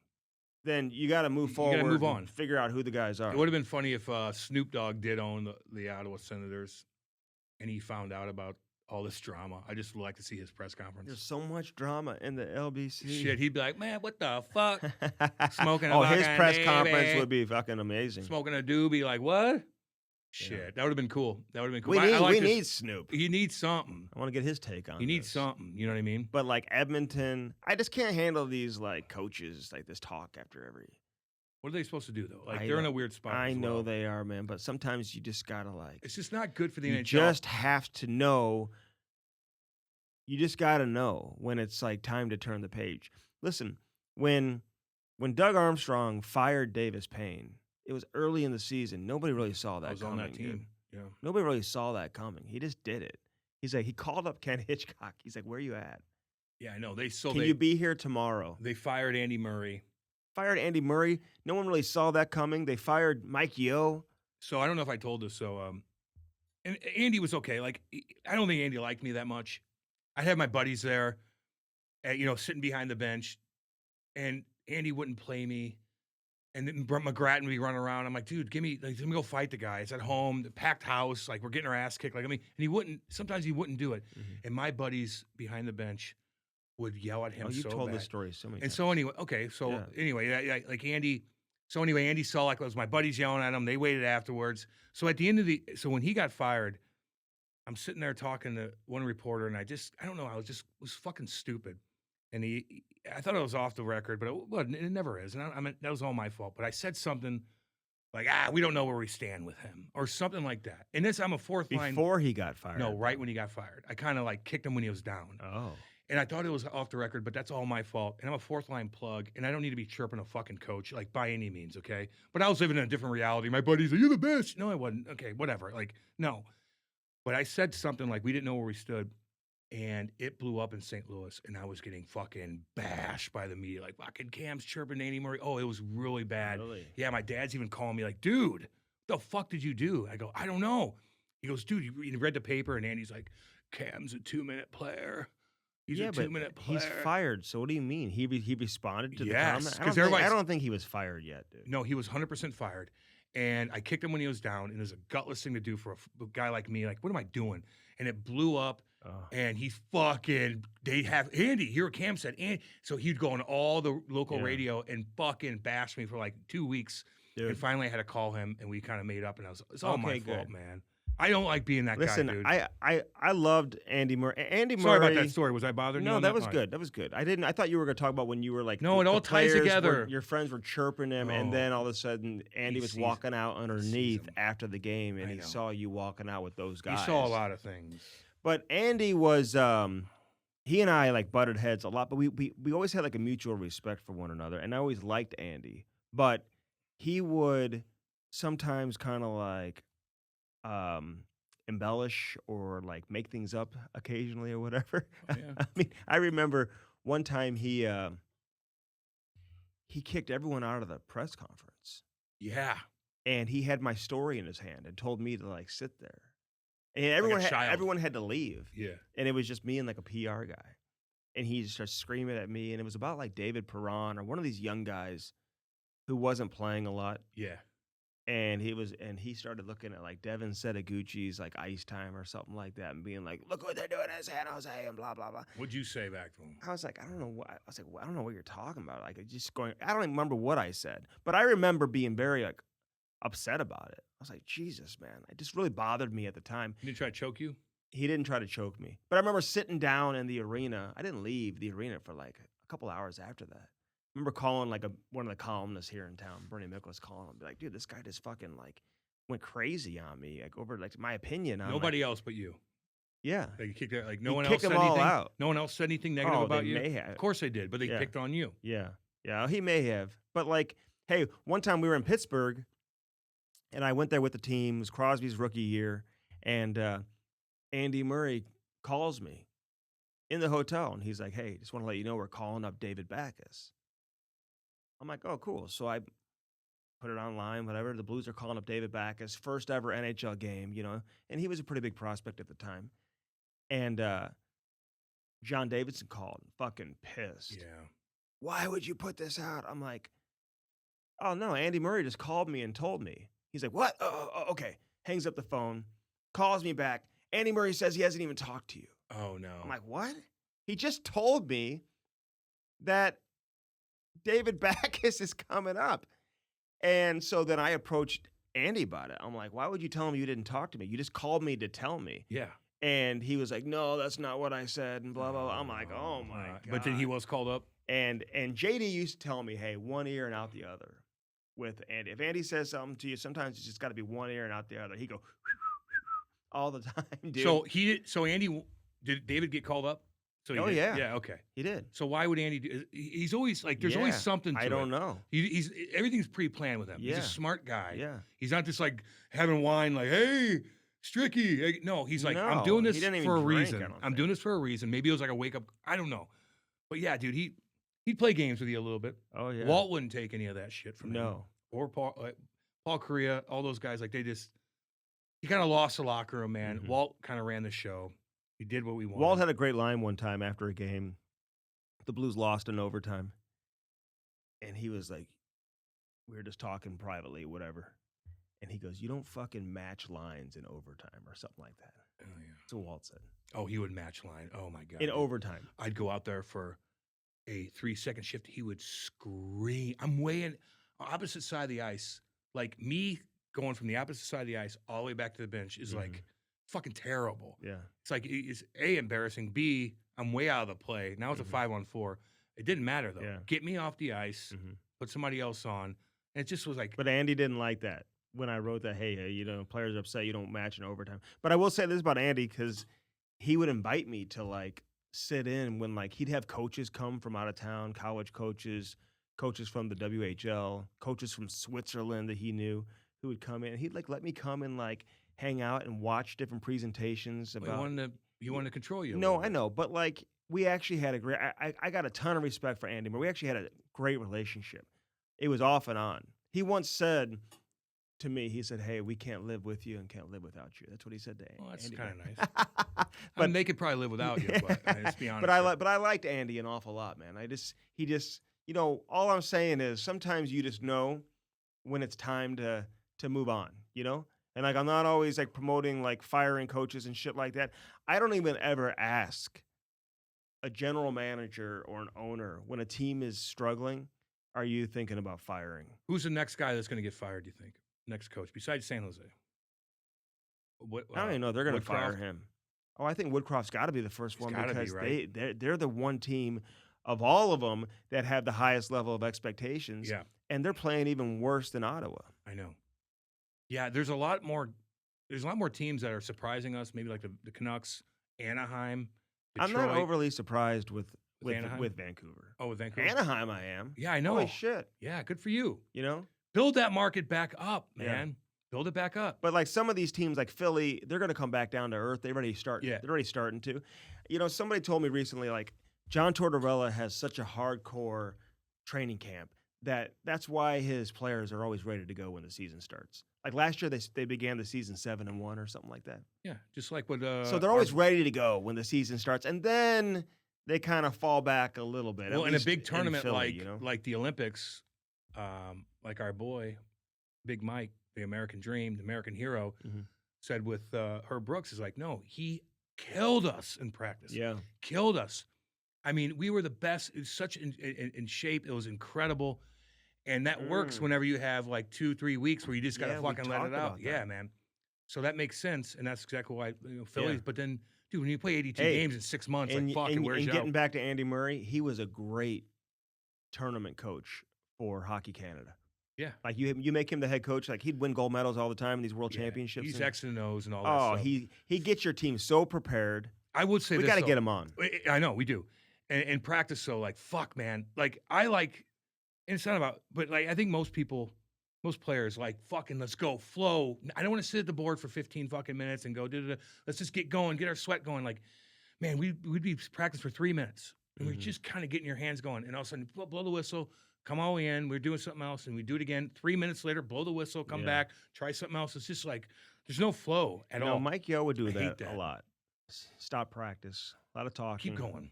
Let's keep going. Hey, you want to yell, but let's keep going. One of my go. biggest issues, even at the youth hockey level. Everyone always wants to stop No, practice. get going. Make your point and go. I hate kids standing in line. You got to have drills that are fast moving. Yes, get fucking going. Kids standing in line for long periods of time, I can't. They get bored. They get out of they're out of it. Yeah. Yes. And mentally they can't sustain. Then they're like, what are we doing? Yeah. I forgot the drill. Right. Get going. Or they mess around in line and stuff like that because they're just standing there for Put your foot down on that. Don't mess around in line. Focus on the drill. All right, let's get into Mike Eruzione. Yeah, man. Just think if you would have scored a golden goal one day. What that would have meant. I know, man. For your future. I know. Is there anything you can think of that could set you up for life better? Like you could score the game-winning goal in Game 7 of the Stanley Cup Final and go down in history and be a legend with that particular organization and whatever. But it doesn't even compare to scoring the game-winning goal against Russia in the 1980 Olympics, dude. Yeah, well, you're a hero in your own little community, but when you play for Team USA or Team Canada or Sweden or whatever the case is, you're the hero in the whole country, baby. And he was making more money. Yeah, he didn't make the NHL. He had more offers, and he was making more money than those guys that played in the show. Oh, yeah. I mean, way more money. Way more. And not even doing as much and not No. hurting your body. No. Now, you're still having fun playing the game. Like, don't get me wrong, you're playing the NHL, but it's fucking a job, dude. Yeah. Everybody's like, oh, you're in the NHL, but it's still work. Like, don't ever feel sorry for the players. I'll tell you that right now. Let's say they have something going on. They got, fucking some sort of mental illness or addiction, stuff like that. I get it. But like, I feel bad for the players. Don't feel bad for fucking professional hockey players. They're going to be just fine. Mhm. They're going to be okay. But on the other hand, man, like, it's fucking stressful and it's work. It truly is work. You got to be on your fucking game every day, every second of the day. You got to look the right part. You got to weigh in every day. Like, it's fucking a business. It's hardcore. But for him, he gets done doing that. He's getting pulled in so many directions. Like, I'll pay you to do this. I'll pay you to go talk to a bunch of Victoria's Secret models. Oh, yeah. I'm like, okay, like, what's up? You give me $100,000, whatever the fuck it is. Right. Probably a ton of money Right. to go talk to that company. And he's still doing it to In this San day. Diego? Dude, he's got a full schedule now. And they're paying him big time money. Like, these corporate companies, they have these retreats. Yes. And they bring in like big dog speakers. Yep. Like, he's in that big dog category. Big time. It's got a great message. It's great for team building. It's great for camaraderie. He's an easy listen. He's an easy, Yes. great speaker. Yes. He's just got it down But now. he's down to earth too. So Yeah. he's not like, no, he's down to earth. No. Like, Still he'll tell you how taking it is. photos, man. Like, all the kids saw him at the hotel Yeah. in Notre Dame and stuff like that. I'll tell you though, he's sick of fucking talking about it. I bet. Yeah. Like doing Oh, yeah. podcasts and He stuff. told me that. I know. He said he's podcasted He's out. out. Besides ours, baby. We got him. And I think there's a lot of young kids that know about 1980, but they really don't know. Yeah. They saw the movie. We talked about the movie. We talked about how accurate the movie was. He explains all that. But I think there's a big audience out there that still don't know the ins They and only outs. know the movie Miracle. Yeah. Which is not They really. didn't show the Finnish game. No. You know what I mean? I think a lot of people don't even know they played Finland. I said that to them. They were probably like, yeah, they do. Well, there's a lot of people that don't. How about Kenny Morrow, like, standing up? Oh, well, you'll hear this. I don't want to give it away. Yeah. Like, we'll talk about that He's- afterwards. everything he said Yeah. was interesting. Hey, one other thing before we get to Mike Eruzione, though. But Jack Hughes going down with an injury Yep. with the New Jersey Devils. Yep. This is. I'll be curious to see how much they can sustain that. It's so bad for hockey because I know. I wanted to see this kid be healthy throughout the course of the year. He's become must-watch television. He's one of my favorite players in the league to watch. He went down so hard, Cam, right in front of me. Toe pick, dude. Right in front of my Toe pick. face, almost. Toe pick. I couldn't believe he came back out on the power play and they didn't remove him from the game. Like, I was like, what? Like, of all the things you see guys get taken back into the quiet room, Yeah. yoink. And I'm just saying, dude, I had to. There's nothing wrong with me doing that at all. Yoink. But Jack Hughes, he goes down and he's back on the ice like the next shift. Gotta try it out, baby. I'm like, dude, but most guys don't have that opportunity. Well, I mean, he probably. I'm hurt just it- saying he they probably- don't. He probably fucking hit his AC joint and popped it, He held his head. or his head's fucked up. He hit his shoulder and head, dude. So it could be. Well, anything. he held his head. Sometimes you hit your head and your head's fine and your Mhm. shoulder's fucked. Like, it just, you don't know. But either way, it's not good. But he toe picked. That wasn't like a Brad Marchand collision or what happened to Cal McCarr the other day with Acapulco. Oposo. Oposo, sorry. Acapulco is a place down in, anyway, doesn't matter. But he toe picked on his own, dude, and fell into the boards. It sucked. I made this at home today. It's very good coffee. So you keep the cup So, so you don't have to pay for it? no, it's like they So have. people think that you went and spent $15? It's reusable cups. Okay. I've never seen Andy take his wallet out. Andy chirps me for being cheap. I don't know what Patty said at one No, time. Who's he fucking kidding? called you cheap, Why? I and don't you're know why. very cheap. Well, I spent a ton of money when I was young. When what? you were still hanging out in your parents' basement, I was taking all the guys out and stuff like that and spending a ton of money. But now, like, I spent a lot of it and I had to regroup and I got to be a little bit more frugal. Mhm. But I've never even seen your wallet. Like, I've never even seen Andy take his wallet out for anything. That's not true. When did you? I've taken it out several times. Where? Well, what do you mean? I mean, like, if I just take it out, I take it out. I just never seen you take your wallet out. Well, I'm just saying. You call me cheap, and I'm like, I don't even Yeah. know what your wallet looks Yeah. like. You seen me take yeah, mine out plenty well, of my times. kids, my wife spends a lot of money. See, that's the thing. Andy's cheap because his wife spends all the money. You got to put your foot down on that then. Hmm. You know what I mean? Easier said than done. Not really. Kind of. What's she spending money on? A lot of things. Well, then tell her. Yeah. You got to talk to her. Kids are very expensive. That's true. Kids are expensive. That's understandable. You know what I mean? Kids are So expensive. you're the one that started it. You're the Yeah. one that called me Yeah. cheap, and I'm Yeah. like, and nothing worse than you ever go somewhere and hang out with people like, and they brag about money, their money, they're Oh, bragging yeah. about it, and all of a sudden you see them buy something that's like $10, and they stare at the receipt all fucking day. Yeah, okay. Like you brag about your money, pick up a fucking tab. Yeah. Where you bragging about how rich you are, fucking, you're gonna tell people that don't make money how much money you have, and then Yeah. all of a sudden you're not picking a tab up for them, or you're staring at the receipt for $10 fucking, making sure everything's okay. I know. Like go fuck yourself. Yeah. what I I mean? know some people that do that. At the Creeville Racket Club, No. they talking about their portfolios, Maybe. and then they get a cup of coffee. I and they're know like, one guy. What's going on here? He's always telling me how rich he is, but Dude. then he's cheap as fuck. That's So cheap. I know. Don't ever be that way. Won't spend money on anything. You're fucking bragging about how much money your portfolio on, and you don't fucking Your spend money on portfolio. shit. Get on with yourself, baby. Mm. Let's go. This baby moose, man. I wish I could show the It's all video good, for the man. people. Like, no just one to see. cares. No, it's very sad. It's not that big of a fucking deal, man. It is, It ain't man. that big of a fucking deal. Just don't like seeing that. I saw Clay Travis, who's obnoxious, Mhm. but he's kind of a big deal. You know, like Is he political host big or a time. sports host? He's both. He's political, but he threw up $1 million Yeah, he did.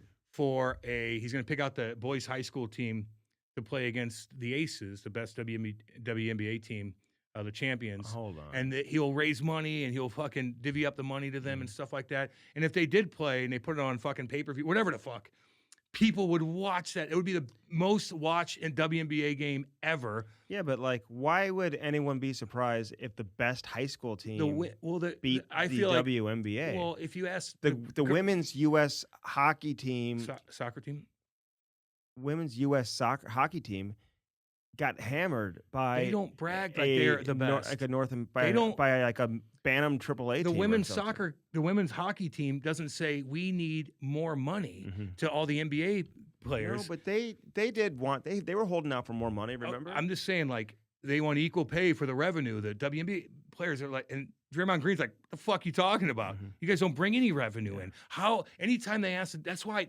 everybody brings this up is because they're so cocky. They're like, we need more money. You're not generating any revenue, and the NBA's subsidizing you guys. You're losing $8 million annually a year. You've been in the league for 26, 27 years. It's not that fucking new. And then you walk around like you can keep up with the guys, and you need a revenue share. And that's why people are like, calm down. The talent has never been greater in the WNBA. And anytime an NBA player asks a they're like, what can you do to make your product more entertaining? They say we need more money. Not like let's lower the rim so you could dunk or whatnot. Well, so they don't need to do that. That's why Clay Travis is. That's why they do. They're dunking anyway. No, they're not. Well, they're throwing it down, Cam. Dude. No, they're not. They are throwing it down. These NBA guys the are talent dunking has at 13. Never been better. They've been dunking at 13 years old, man. And so that's why Clay Travis and all these guys come out and they're like, well, fuck, show what you got. Well, you want revenue share? You can't even beat a fucking high school team, like to and they can't. And just like the women's soccer team lost to 15 and under. They did? Yeah, a 15 and under team from Texas That's or something, okay. 5-1. That's okay. Oh yeah, 5-1. yeah. That's an ass kicking in soccer, dude. So anyway, that's why Clay Travis is doing that, and he's obnoxious. I get that. You know, it's too much here and there, but it would be funny, and I would watch that, and I think they'd get killed. I don't know. There's a lot of I know you talent don't right know. now in the I know you don't know. WNBA. I know you don't know. It's It all good. depends which team they're talking. I know you don't know. And you know what the rotation is. I'd like to coach that team. I know actually. you don't know. It's all good, man. I'd like to coach. I do. that I tell you team. this. I do like the daylight savings, and I know all y'all out there are probably like, "Fuck that! It's dark at 5 o'clock." They don't have that in Canada. I think they do. They don't have it in California. Or no, Arizona and Indiana. It stays the same because it's all good. Why is that? Do you know? Well, just because how the sun. Because they're fact checking you, just so you know, dude. Well, I So believe it's make because sure you're there's not that accurate. much. I just the way the sun and hits and whatnot. My I don't fact know. checker came It's all out and about the said farmers. actually he said that you were accurate about something. Who said I wasn't? Well, my fact checker from Saskatchewan. Like I'm not looking shit up. Like is this all off the cuff stuff that pops up? So correct me if you want. Like I'm just trying to entertain you guys. You were right about the truckers, about how they drive side by side to control the pace. and some of do, the, and some are just yeah, ignorant and they some fly are 100 miles just an hour. not very good. Yeah. Okay. Cool. Yeah. So Cool. you were What else right was I about wrong on? something. You were right about something. Yeah, thank you. But My face hurts, dude. I don't know what's going on with like my bone structure or my face this morning. What is it? Do you think? what the Do I fuck's wrong look with like it? a flushed? Do I look flushed or anything? No, you look like Andy. You know, you just look like Andy. my the bones in my face are like they're hurting. I don't know what's going on here. You're working too hard, man. You think that's what it is? Yeah. You're interviewing too many people. You know what I Oh, mean? yeah. Well, that'll do it. If you When talk, you talk too interview much. them for 35 seconds, it's tough on you Yeah. when they're walking off the ice. I know. Yeah, You did that- a good job. I always compliment you, dude. I always make sure I tell you look good. I always make sure you know that I'm watching and stuff like that. Yeah, Just yeah. to build you No, up. it's very Just to important. build you up. Great You know what I mean? leadership on your part. I know. Sometimes you need to hear that. Yeah, exactly. You know, a little positivity. No shit, I man. appreciate that. I'll throw that your way. And the Blues are winning I'm gonna- games again I'm now, gonna fucking baby. chirp you too. You know that? Yeah, they won 2 in a row, man. It looked all right. Yeah. Hey, Jordan Kyrou is playing unbelievable Looked hockey. pretty good. Right now. Flying around. He is flying around.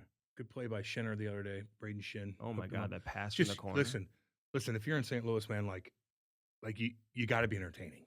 Yeah. Like you're in the hunt. You're going against Nashville, round of Raleigh, give it a little shout out. 1,000 games, scored a hat trick the Scored other night. Probably hat-tricks. played the fucking guitar in front of a bunch of hot ass chicks in Nashville Cougars. that aren't telling him he's -6. They don't give a fuck.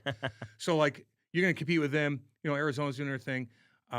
Chicago's whatever. Winnipeg's whatever. Like the Blues could be in the mix, but if you're like you have to find a way to be entertaining. You got to be entertaining. But like, It's just, listen, you know, that Central Division, you got Colorado and Dallas. Although Colorado, they keep getting shut out all the time. You know, they didn't look good the other night.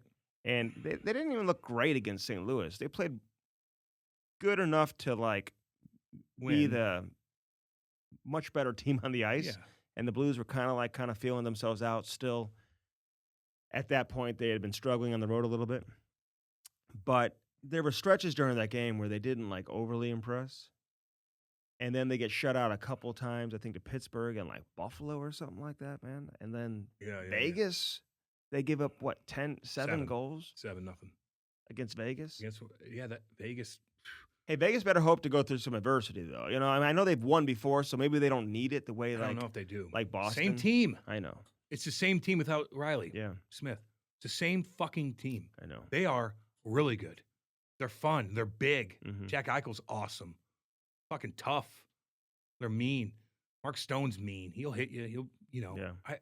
They're Anaheim, awesome. start playing Leo Carlson though. Like Are they sitting him out again? They doing that I'm shit? just like changing my tune on this thing. It's like, Play here, him, dude. Fuck me. You're winning games. Go. listen, if he's now that you're like winning, Play him. put him in the lineup. Get his confidence going. If he struggles, put him on the fourth line. agree. It's not that big a deal. And then if he struggles on the fourth line, you can't keep up, and you got to only Right. play him at Then the top sit 2 him lane, out. then sit him out. But if he's playing, fucking I play know. him. Don't give me like we got a plan. As a child, We're- no, man. Like, we got to build up his muscle. No, you So, know what? so he's strong enough. Listen, you don't want to play him in back-to-backs and some of that. Fine. Fuck that. Play I'm him. just saying. Fuck that, dude. Play him. But he's a hockey player, dude. He's not made out of You got glass. a team now. Play the kid. JD told me that a long time ago when Eric Johnson was coming back from his ACL. I'm like, hey, are you worried about playing him? He's like, he said he's not made out of glass. You know what I'm Only saying? when we're golfing at the lake. Yeah, well, yeah. When you guys are being very We were irresponsible. stupid. That was stupid what we did at Lake of the Ozarks. That's smart. It was stupid. My face And, is hurting me. You know, It could be the lights.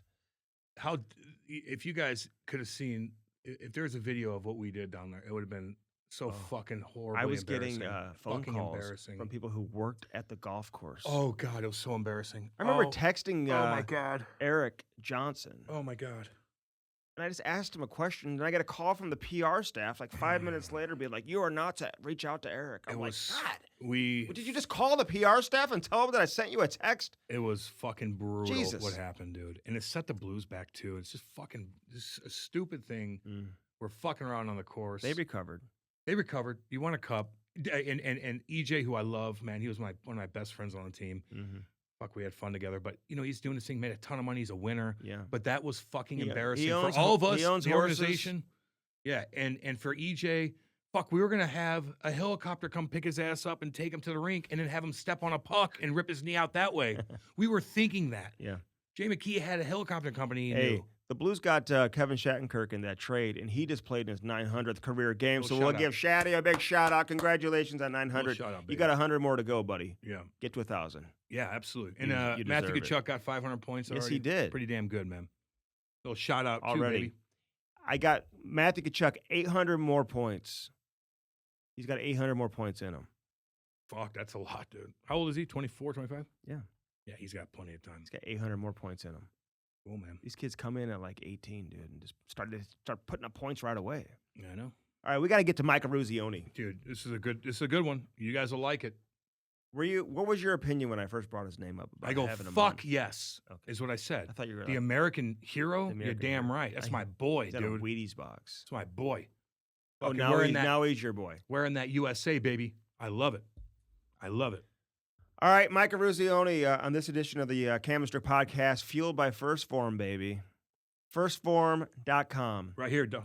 Look at these bad boys. They'll get you going. That's the. They'll get you going. That's the. Listen, tropical lightning has become my favorite flavor.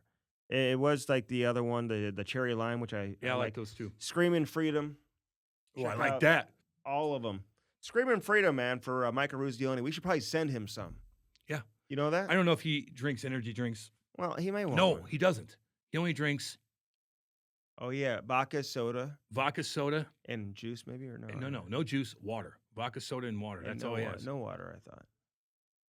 There's two things he drinks Yeah, only. Yeah. And I forgot what he said, but you'll Yeah. hear it. So, We have a lot in common, actually. but First Form's. I mean, these are the pants I'm wearing. I Yeah. mean, this is a shirt. I Mm-hmm. believe First Form shirt. They got it all, man. We love them. And check out their website. Go to firstform.com/Cam Strick. Oh, And- that's the link you have to use. You have to use- Firstform.com/Cam. Yeah, it helps us out, guys. Like you got to tag the link in there. Yeah. It'll take care of it. Check out all their shit. Check out their apparel. Yes. Check out their energy drinks. Check out their protein. I mean, my God, they have it all. Not to mention, they'll have somebody like they'll show you exactly how to work out, what to do, Oh, on the app. what to eat, Yes. what everything. You go to their app, you still fucking have Nick come out and be like, here's how you do this. Boom, Life boom, coach. boom. Like they have it. It's such a good product. It's such a good company. Mhm. Just look it up. Tag us in that mug /Cam Strick, firstform.com, and look around, man, and see what you like. They got it all. First Form, baby. And get those protein bars, too. And do a radio show and eat them while you're doing a radio show. I or got a lot of podcast. response. Well, we're doing the show a little earlier today. I kind of like doing it later in the afternoon. I'm not going to lie. Well, I don't. So, I feel like I have more energy that way. dude, it's fucking 10:30, Yeah, man. man. Get up. Lord, get up. Get on up. So check it out. Get that. Get the app though. You got to download the app and do it today. We said that, Andy. Okay. Get organized here. Good God. Well, I'm just very tired. Been up since all of a fucking sudden. 4:30. Let's It's- go. It's the Good daylight God. savings time. I don't I know what's don't know, going on. It's 12:30. I'm still getting my. Come on. What's next? Illinois Recovery My Center, baby. God. Oh, let me tell you something. Had a guy- Reach out to me. Well, I didn't even tell you. I had another guy reach out, Get out of here. and I sent him to Chrissy Pondoff. I gave him Chrissy Pondoff's number. Really? And Chrissy's down in San Diego doing his thing. Answer the call, talk to him. They're set up. So this kid's from Canada too. So I don't care where you're at, man. You could be from anywhere. Just get a hold of him. Get a hold of him. Get a hold of Illinois Recovery Center and just talk to them. See what they can do for you. Just Mhm. check it out. Don't let this slide any longer. You can't do that. No. It affects your family, your kids, fucking you. You got to do it for yourself. Yeah. But there's a lot of things coming together, man. If you're thinking about it, just talk to them. See what you could do. See what it costs. See this, see that. But I'm telling you, man, you need help, and it's hard to do it by yourself. I tried. I needed fucking help. I think I'm the toughest guy in the fucking world. They got me, man. I couldn't do anything. I couldn't do it cold turkey. I'm tough as shit. I couldn't do it. I had to get help, and so do you. So these guys are willing to help you. I'm telling you, they're the real deal. They've been through hell, both of them, Eric Conley and Chrissy Pondoff. They've been through shit. It's not some fucking doctor like, well, you got No. These guys actually been through hell. They know exactly what you're going through, and they know how to help you. Yep. Damn. Get it done. I'm about to run through a wall. Well, don't, because you're going to break your shoulders, you know? I'm pretty tough too. Yeah. Yeah, you're tough. Oh, you're saying I'm not tough? Define tough. Like what? Like if we go somewhere, I need a fucking sidekick to shit kick some cats. I ain't picking you. You're not. If I'm stuck in the fucking woods and we gotta survive, I ain't picking you. If I'm changing a tire, I'm not picking you. If Oh, I'm doing come anything on. like that, I'm not picking you. But if I'm gonna pick a podcast to do, you'll be my partner. I'm turning into like an old man. Like when I'm watching TV, I have my kids like do everything for me. Hey, will you let the dog out? Will you turn the light off? Will you turn the light on? Will you grab me a Cam and Strick hard seltzer? I'm not getting up and doing anything. Okay. I'm just hitting the couch. Well, you work all fucking day. and now You my work ki- all and day. now the When kid- you know what I yeah. do when I come home? Kate's gonna have the house is gonna look perfect. What's for lunch? The dog? Oh, she's gonna make a fucking probably a BLT with potato salad on the side. Whatever I want, she's waiting to fucking take care of me. God, You know, that must be nice. But we don't have kids, man. Like, you know, it is what it is. My wife She makes takes care she of makes me. me dinner every night though. Good, because I know that you don't know how to cook. Oh my God, dude, I'm a great cook. My award-winning mashed potatoes. I'll come out with that recipe before Thanksgiving too. Maybe. Okay. I don't like to tell people about it. I'd rather just feed people. I'll probably feed the homeless this year. Actually, bring some of my mashed potatoes. They're gonna love that. They want fucking coke. They want Coke. They want fucking drugs. Oh They don't my want your mashed God, potatoes. That is not the truth. No, you're right. Yeah, you're right. They're really hungry. On Thanksgiving? Mm-hmm.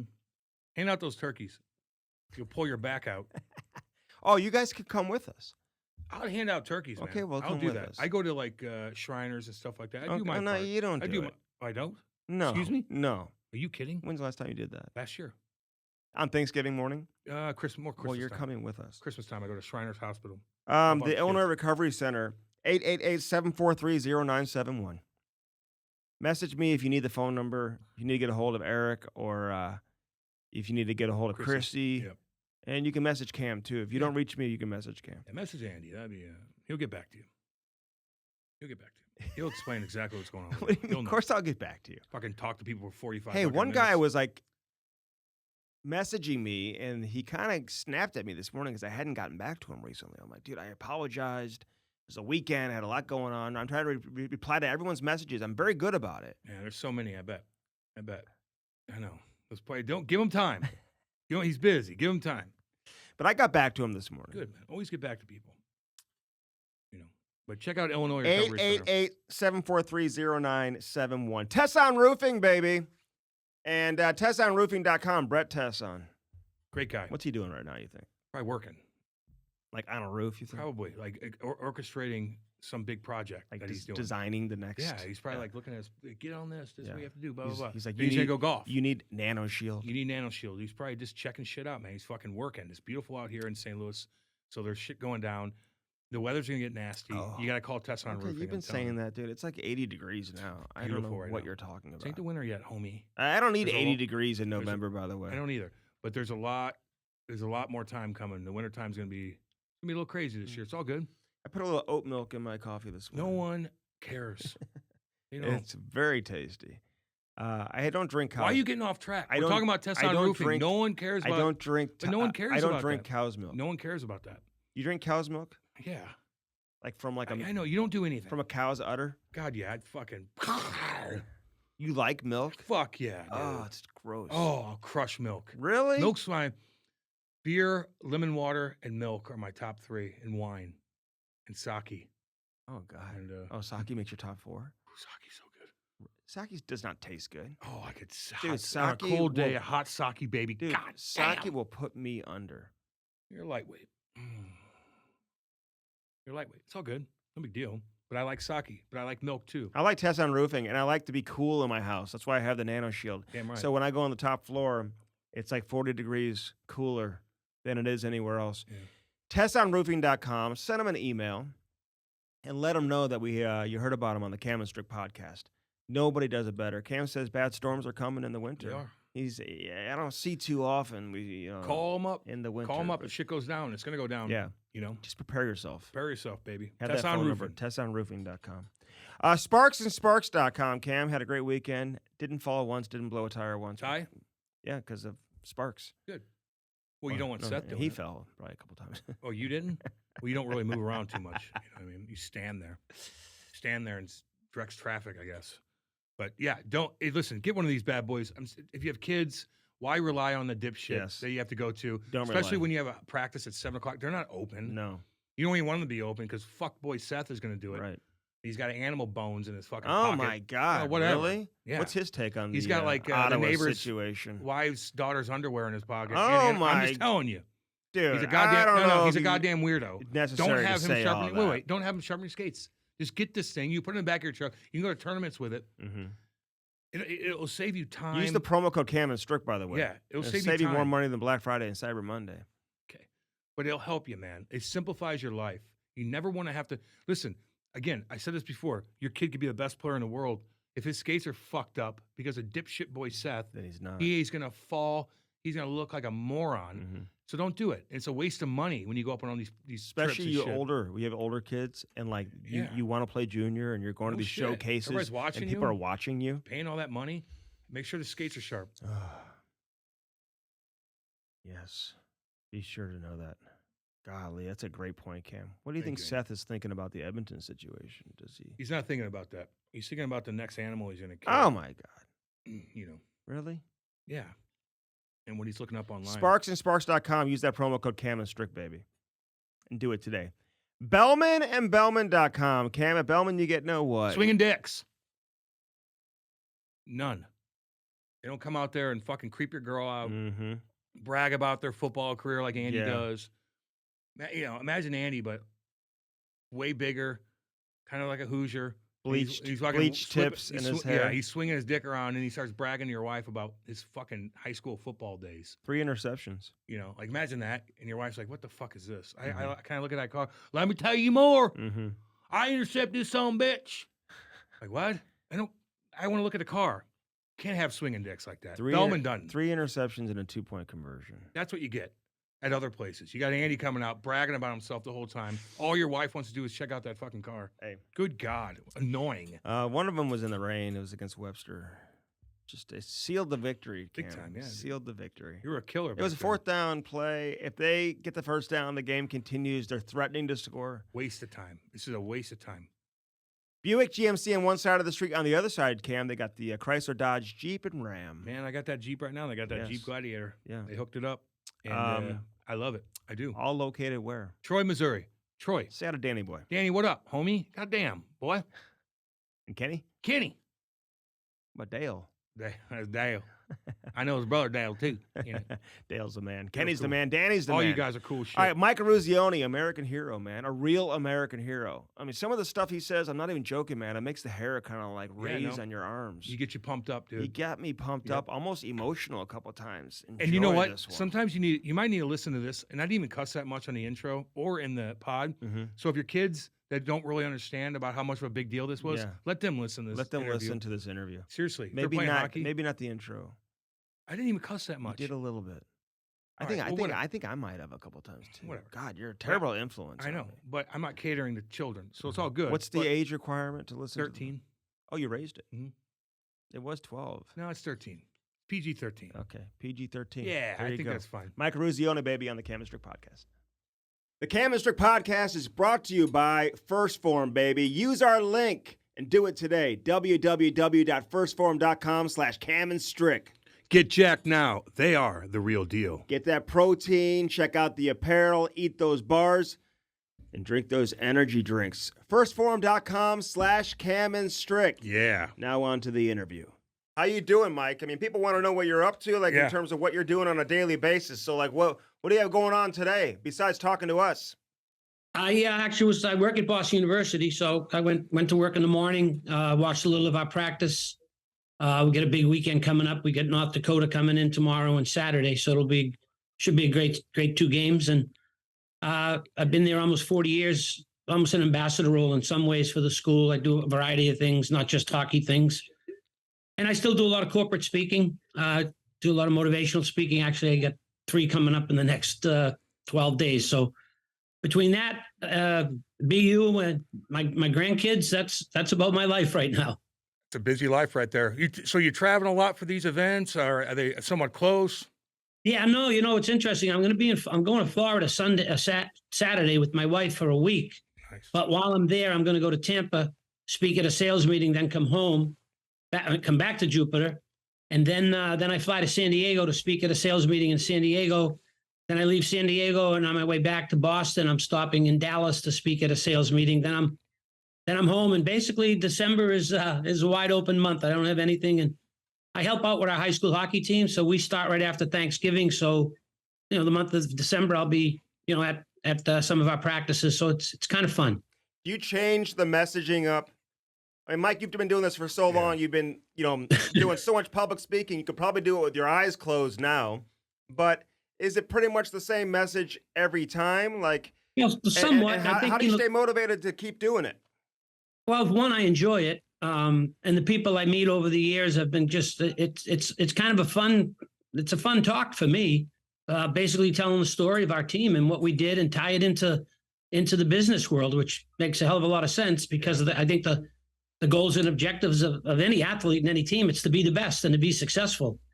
So I kind of talk about our team and our story and how we did it and have some fun doing it. And the themes of the meetings might change. Every company has their own theme, their own meeting agenda, so to speak. So you kind of just tie that into that. The last speaking engagement I had, the agenda or the theme was one team, one goal. Now, that's pretty easy for me. I mean, we were one team with one goal, and that was to be successful. So you kind of tie it in, and it's, like I said, it's fun. And I normally get to go to some pretty nice places because usually it's, people who have achieved their sales goals and they get rewarded to go to somewhere nice. It's a pretty good gig. I don't know when it's going to end. I don't promote it. I'm not out there knocking on doors. If they call, I go. If they don't call, I stay home. Do you get recognized everywhere you go?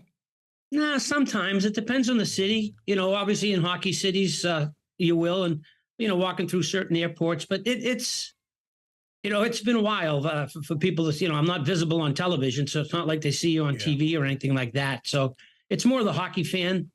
And I think the name, my name's not a very common name. So if people see the name, then they kind of put it together that way in some ways. But, if they do, they do. If they don't, that's nice.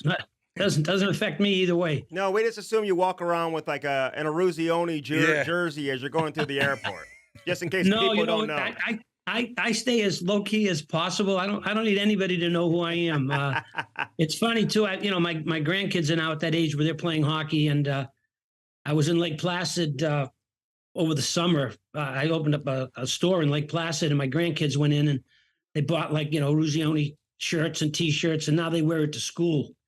And it's like I tell them all the time, don't be wearing it with Papa in public, because then people may put two and two together. Oh my God, Eruzione in Lake Placid, when's the last time you bought a meal in Lake Placid? When my kids were there. Oh yeah, 16 of us went there over the summer, and it was a great trip because it's the first time any grandkids from anybody on the 80 team skated on the rink. And they had all the TV cameras there, and they were interviewing me. They interviewed my grandkids, and my 7-year-old grandson came up to me and says, "Papa, you're famous." And I said, "We don't tell anybody that." And the rink in my hometown it's called the Mike Eruzione Center. Yeah. Up until 2 years ago, my grandkids didn't know who Mike Eruzione was. I'm Papa, and now they know who I am. And it's kind of been a little more frustrating for me to tell them, "Don't tell anybody." I love it. I love it. Hey, listen, even the kids, though, at Notre Dame a few weeks ago, man, that's still got to flatter you a little bit that parents are telling little kids, who are 6, 7 years old. My son's 7. He's at the hotel, and all the kids are talking about it inside the dressing room. Mike Eruzione's here from Miracle, whatever, and the parents are letting them know, hey, go get a picture taken with this guy, So that's got to make you feel good. It does. It's nice to have people recognize our team and what we did. And I know it was 43 years ago, but it was a moment that captured the spirit. I think not only of the hockey world, but the country in general. And we could use a 1980 right now, the way things are going. Yeah, oh absolutely. God. No doubt. And not for ourselves and my teammates. What we did is what we did, and it's over. But the message and what we accomplished. That people got out of it. People come up to me, depending on their age. I remember where I was when Kennedy was assassinated. I remember where I was when a Challenger blew up. I remember where I was on 9/11. Yep. And I remember where I was when we won. And I always go, I didn't know you were on the team. But it was a moment that people take great pride in. And it's nice for my teammates and I to have that story told or remembered, 40-something years ago. It hasn't changed our lives. We still go on and do the things that we're doing, but it's nice to know that people still remember and enjoyed that moment for whatever reason that might be, whether it's a hockey moment or just a pride moment. I like to ask the Russians where they were when the goal was scored. Do Yeah. you remember where you were when the goal was scored? Well, it's funny. Some of my teammates eventually played with some of these great players. I think it was Larionov, Krutov, Makarov, and obviously Fetisov, Kasatonov. And my teammates said they never talked about it. Really? Then, I said I would have brought my medal to practice. I know. Yeah, Because they would have done it. Just to piss them off. No doubt. That was my first question for Torrey Krug when he came to St. Louis, man. It's like after the Blues beat the Bruins Yeah. in the Stanley Cup, I was like, man, what's it like seeing all these like emblems and pictures everywhere? He was like, He didn't like it. I don't think he likes it too much, no. Hey, what was the whirlwind like afterwards, though? Right when you got done, right when you won, like, I mean, it just must have been crazy for you. Well, we didn't know. We didn't know people were watching the way they were. We weren't allowed to talk to the media, so we didn't know what was being said or written, other than my family and friends and people in Lake Placid. And then when we beat the Finland on Sunday, we went to the White House Monday morning, and the streets were lined with people. I mean, 5, 6 rows deep, waving flags, chanting USA, USA. And we kind of looked at each other and went, wow, this thing's pretty big. And after that, then, I think more so myself than my teammates, because they went on and signed and played. Mark Johnson was with Pittsburgh. Kenny Morrow was with the Islanders. So these guys were going and playing. And I'm traveling around the country, on the Tonight Show and speaking at sales meetings and meeting people and getting just, blown over by what this, moment was. And even 43 years later, something will happen, and I'll just shake my head and go, wow, really? So it was pretty amazing. You got to remember in 1980, there was no Twitter, there was no Facebook. There were 3 TV stations, ABC, NBC, and CBS. So I can't imagine what the event would be today with social media. It would have been crazy. Oh, yeah. But it was the perfect storm because you scored the game-winning goal, but also you're the captain of the team. So, and listen, you weren't maybe looking towards the National Hockey League. I'm sure you would have had some opportunities, but you decided not to. When did you really start to be able to capitalize off of the achievement and say, you know what, I'm going to be able to make a living at this for the next X number of years? Well, it's funny. After the Olympics, I wasn't sure what I was going to do. The Rangers, Minnesota, and Buffalo wanted to sign me, and I wasn't sure if I wanted to take that route at 25. I'd kind of seen, when I graduated from college, I went to camp with the New York Rangers. I kind of got a taste and a sense of what it was. And I'll be very honest, there's no doubt in my mind I could have played. I think I would have been a good 3-4 year player, good penalty killer, good 3rd, 4th line guy, good guy in the locker room, hopefully a good guy in the community. But, in 1979 and 1977 and 1976, Americans really weren't given an opportunity to play at the next level. If you didn't play major junior, if you were a college player, it was kind of a knock against you, even if you were a Canadian college player. So I think, I kind of got a taste of somewhat of a disappointment in the process to play at that level. And finally, we win a gold medal. Now, all of a sudden, I got a chance to play at that level when I thought I was a pretty good player coming out of college. So I made a decision that I was going to coach and teach. I called Jack Parker, my hockey coach at Boston University. They said, Coach, the Olympics are over, and I'm not sure what I want to do, but I've always wanted to coach and teach. I was a phys ed major. And he said, well, look at the season's going on. This was like in February. And I said, well, let's talk in the spring. And then I got a call from IBM to do 10 speaking engagements, 5 at the Fontainebleau, 5 in San Francisco. And they paid me $3,500 for just to walk on the stage. And I made more in those 10 appearances than my dad ever made in 1 year of work. So I thought, you know what, maybe there's something out there. And then I got into broadcasting, which I'd never done before. I did NHL games. I worked with the great Dan Kelly.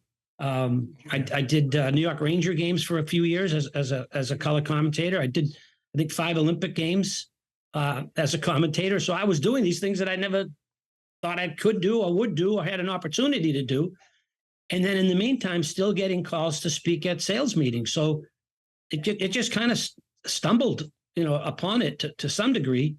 And, then I took the job at Boston University about 30 years ago because I needed insurance and medical stuff. And the kids were getting into, situations where I, had to have that kind of benefit.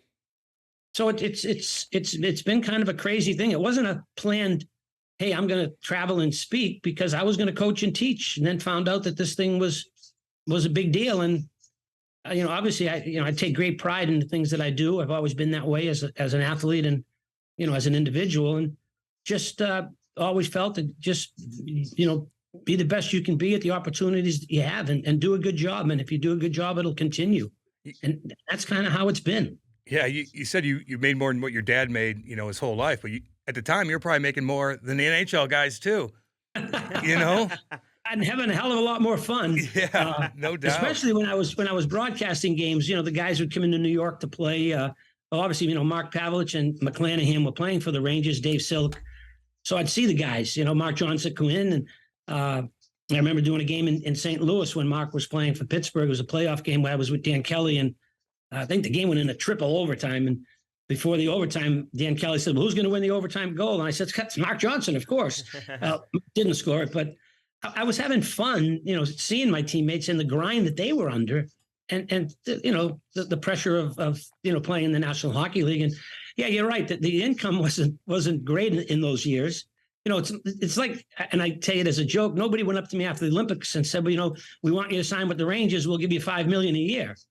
Hello, I think I'll play. No doubt. Hey, Mike, I think it was Mike Crombeen that scored the game winner, by the way, wasn't it? Okay, there you go. Yeah.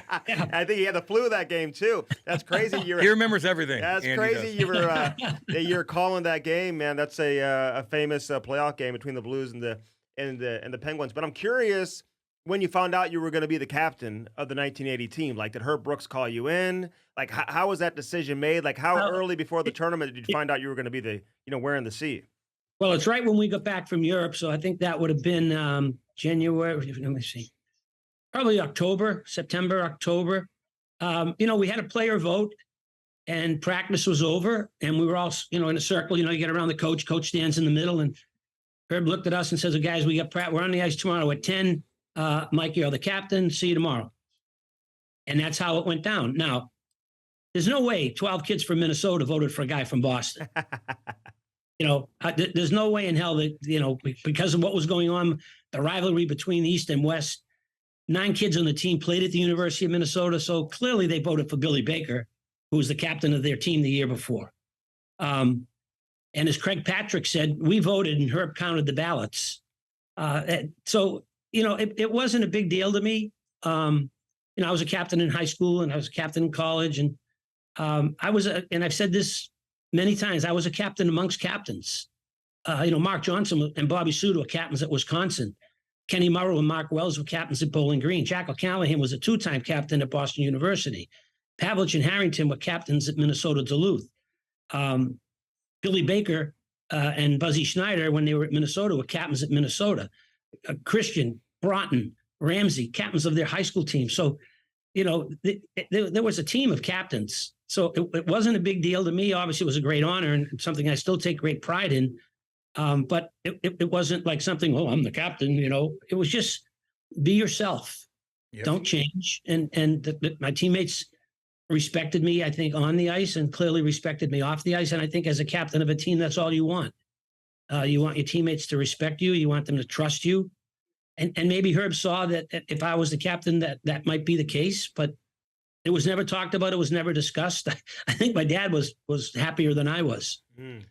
How did the movie portray Herb Brooks? Was it accurate, in your opinion, on all the little mannerisms he did in the movie? Well, first of all, Kurt Russell was amazing. Yep.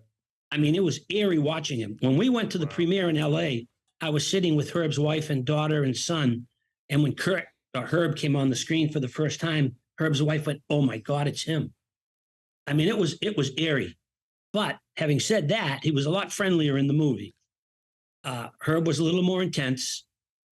His wife was in the movie a lot, and I don't think I saw her once during the year. So, I've always told people it was really the Herb Brooks story, and we're a part of it. But I thought the movie was fine. I mean, a little Hollywoodish here and there. Mark Johnson should have been mentioned more in the movie because if it wasn't for Mark, we don't win. He was that important to our team.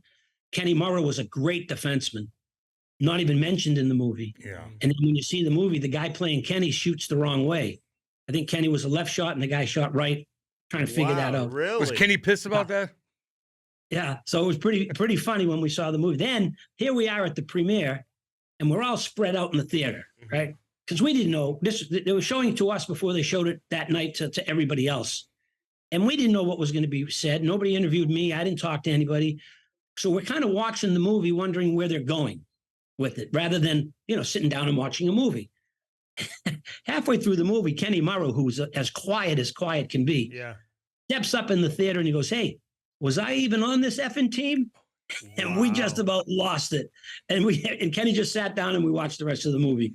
But it was done well. I mean, I think the HBO documentary might be a little better. And that's, I think, how the movie came about. I think, Disney saw the HBO documentary and said, this got to be a movie and not just a 30-minute segment. Well, every youth hockey team, every junior team, they're watching that on the bus. Kenny Morrow, by the way, lives in Kansas City. He's here in St. Louis all the time watching games. I've gotten to know him really well. Yeah, so he scouts for the Islanders. Yeah. I can't see him standing up and saying that. It's amazing that he did that. But, what in the movie, in terms of the most popular scenes, whether it's Mike Eruzione, Boston University, Herb Brooks on the ice saying again, and, skating the hell out of you guys, coming back on the ice after a game. Did all of that happen? Is there anything that was just completely out of the blue, fabricated, that it just never happened? No, well, we skated.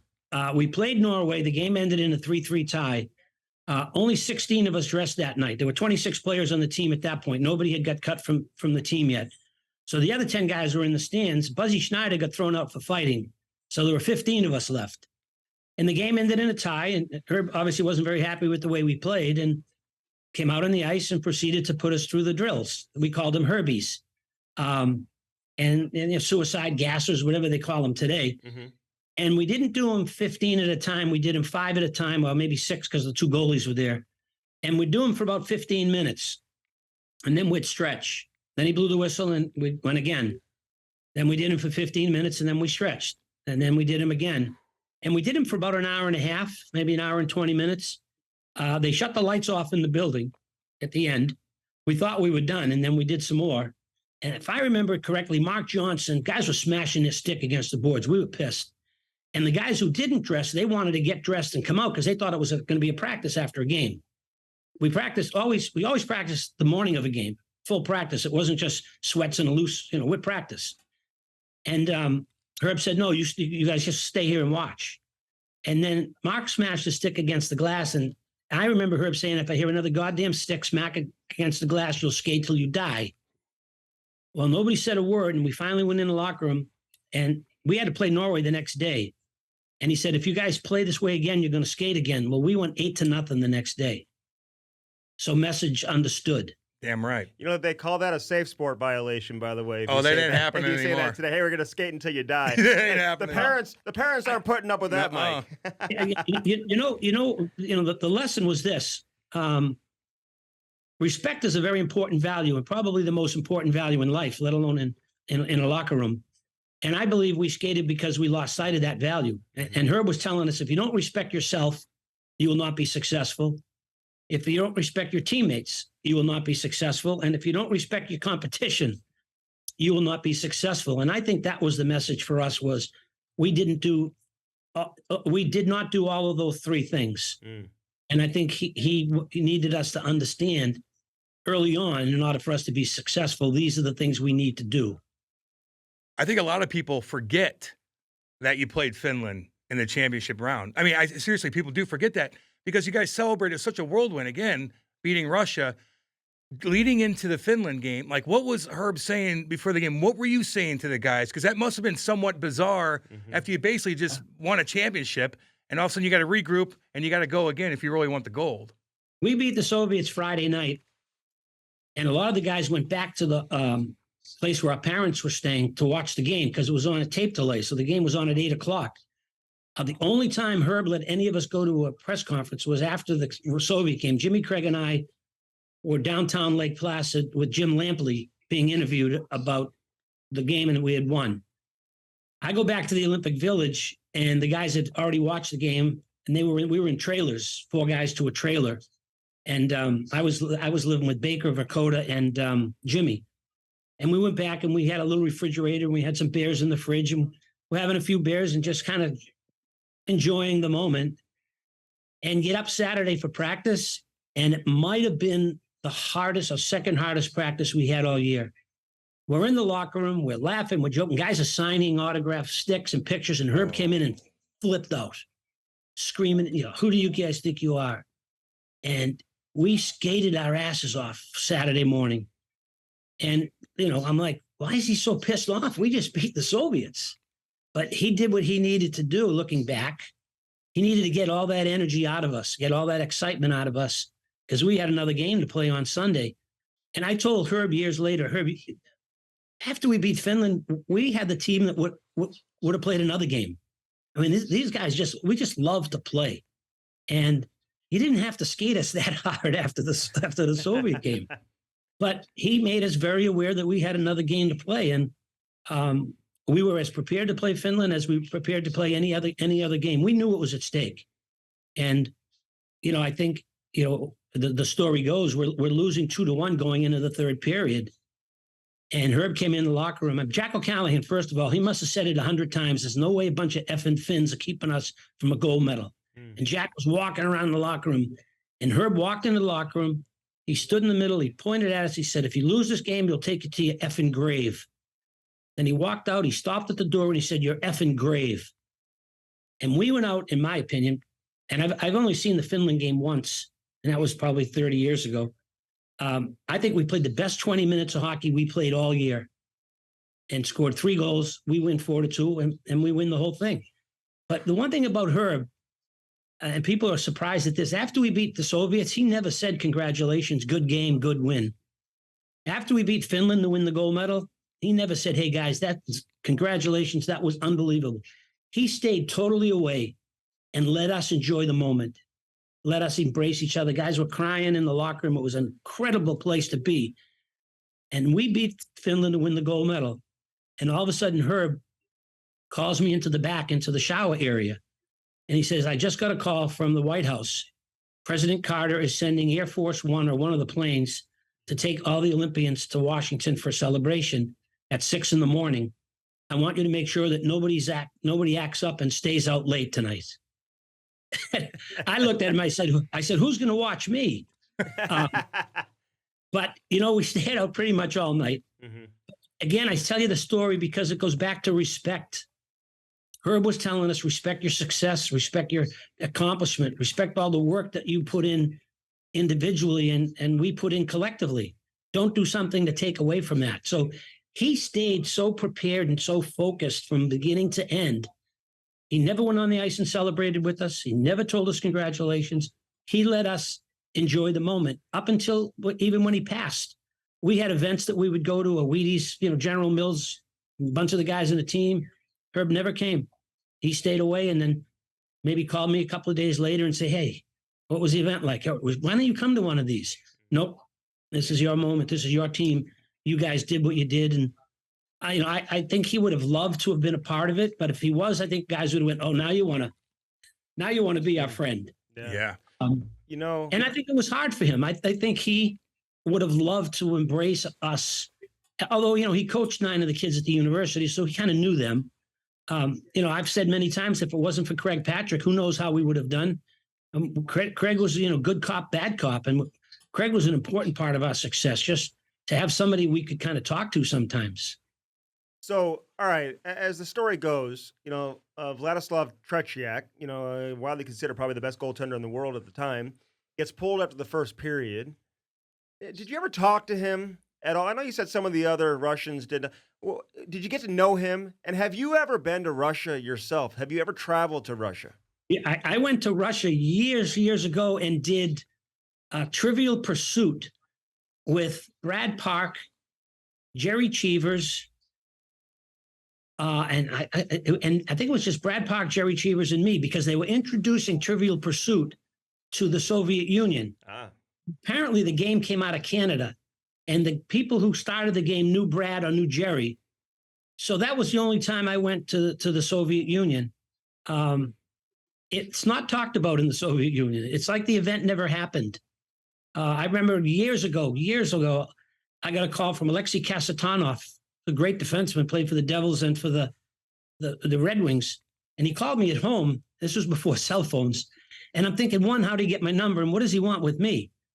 So he says, with a little small talk. And he goes, Mike, we have many Soviet players living in the United States. We play 5 exhibition game, 80 team, Soviet team. We all make money. And I said, Alexi, I don't play anymore, but let me call some of the guys. So whenever I get requests, I always call O'Callahan. Jack is a character, unique in his own way. So I lay the story out to Jack, and Jack says, here's what you do. You call him back and tell him, screw him. We beat him once. We're not playing him again. So I called Casatano back. I said, Alexi, I talked to the guys. We don't play hockey anymore, but we're really avid golfers. I said, if you want to do a 5-city golf tour, we'll play golf. We'll make some money for charity, and we'll all make a few bucks at the same time. There's a pause, and I hear, we don't play golf. Yeah.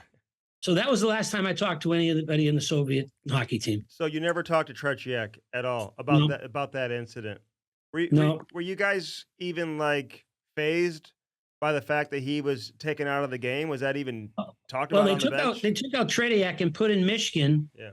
And that's like taking, Patrick Rohr out and putting in Martin Brodeur. I mean, Michigan was the goalie that shut out the NHL All-Star 6-0. Okay. Clearly, he didn't have the history of Tretiak and how great Tretiak was. Tretiak let in 2 goals in the first period. And, years later, you wonder, hey, maybe he was having a bad game. We've seen every great athlete sometimes isn't on their best. And the other goalie let in 2 in 2 periods. But we would never, when they pulled Tretiak, it wasn't like, hey, guys, Tretiak's not playing. It was like we would never, and this is why I think Herb was a great coach. We were never concerned about other teams and what they were doing.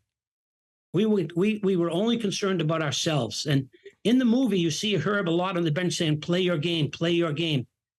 That's how we played the whole Olympic Games. We were never concerned about other teams. This is the way we needed to play in order to win. We can't all of a sudden change and do something different because we've been successful playing the way we were playing. Now, if we fell behind by 3 or 4 goals, maybe we would have done something different. But the fact that the games we played, we were in every single one of them, no reason to do anything different and worry about what they're doing. Let's continue to do what we were doing, which was playing pretty damn good hockey. And I'm going to give you a statistic, and I didn't know this until about maybe 2-3 years ago. In the third period of the Olympics, we outscored our opponent 17-3. That is an unbelievable statistic. Hell yeah. In a 2-week period of time, that's those Herbies and that conditioning. And every teammate I played with said the best shape they were ever in was the 6 months playing under Herb. And I think the conditioning and our youth, you got to remember, our average age was only 22, 21 and a half. And Buzzy Schneider and I were 25. We would be the youngest team in college hockey today.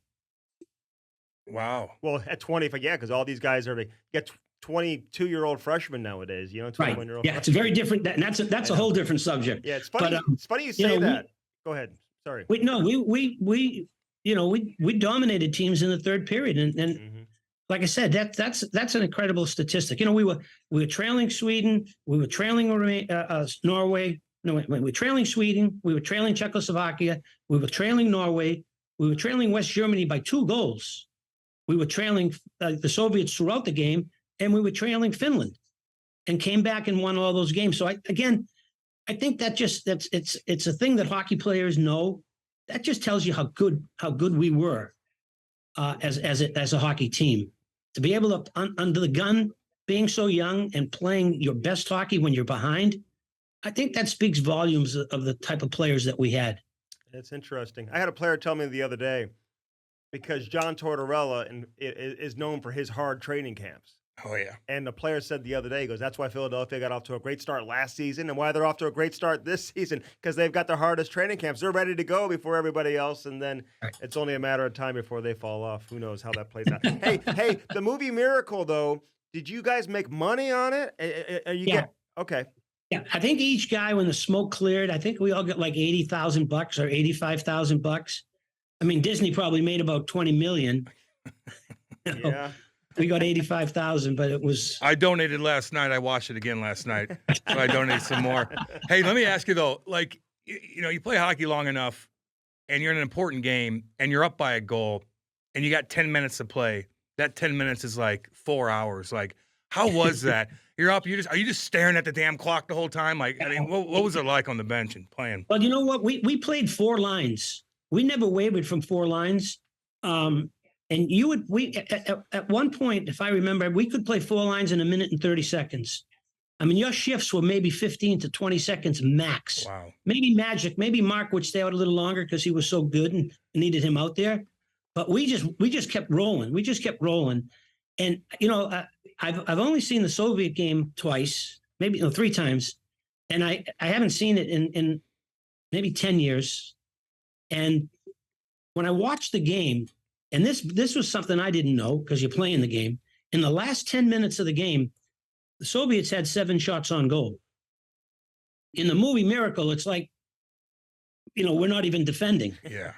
And we kind of shut them down in the third after I scored, and they started doing things. They were dumping the puck in the zone. Soviets never dumped the puck in the zone. They regroup and throw it back and crisscross and do everything. So I think we kind of got them off their game. And it was like, holy shit, we're going to lose this thing. And, they never pulled a goalie, which we were surprised on the bench, always looking to it would have been to my left. When's he coming? When's he coming? And they never pulled him. And maybe because they'd never been behind before. Wow, they never pulled the goalie. Yeah, that's right. Terrible coaching, Mike. Yeah.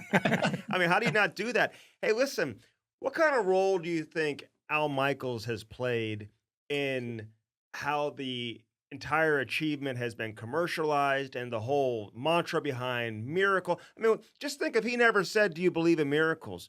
What would be different today if he never said that? Well, we wouldn't be saying it.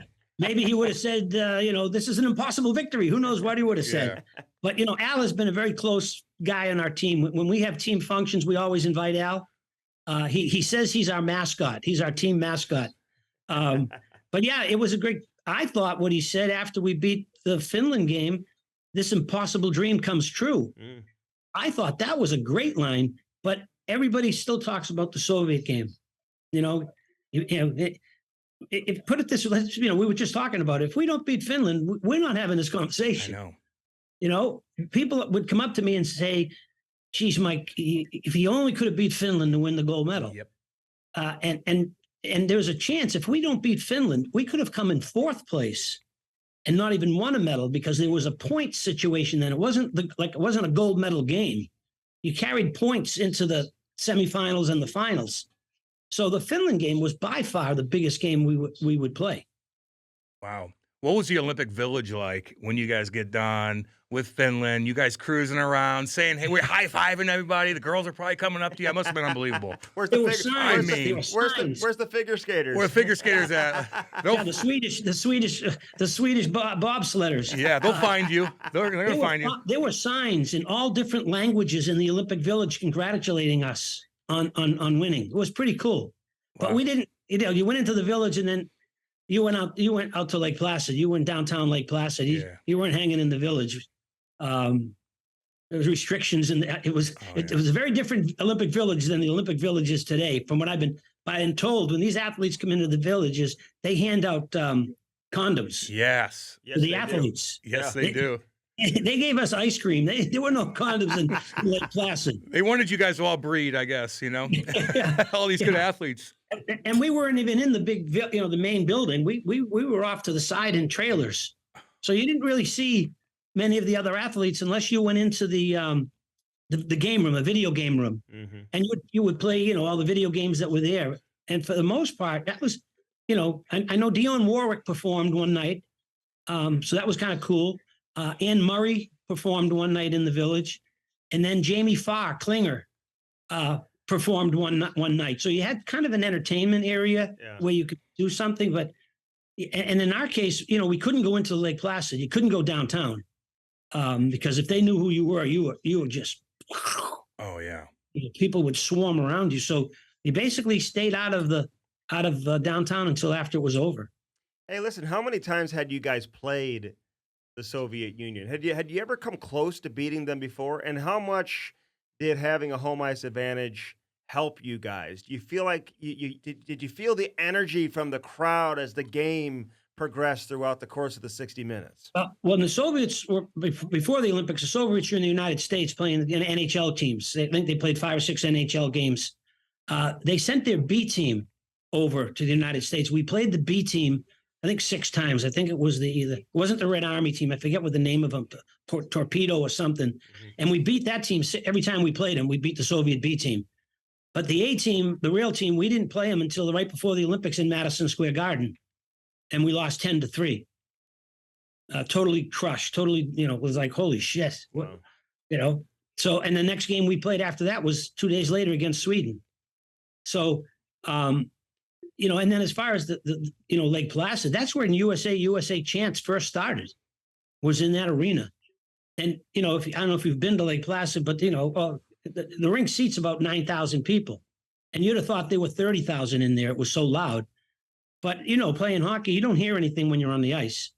You hear a teammate calling for a pass or Herb yelling for a line change. Mm-hmm. But when you get on the bench, that's when you could really hear the crowd. And as Al Michael said, the building was shaking. So I think the home crowd was a huge, huge advantage for 2 reasons. One, obviously being the home crowd, but 2, being in your own country, speaking English.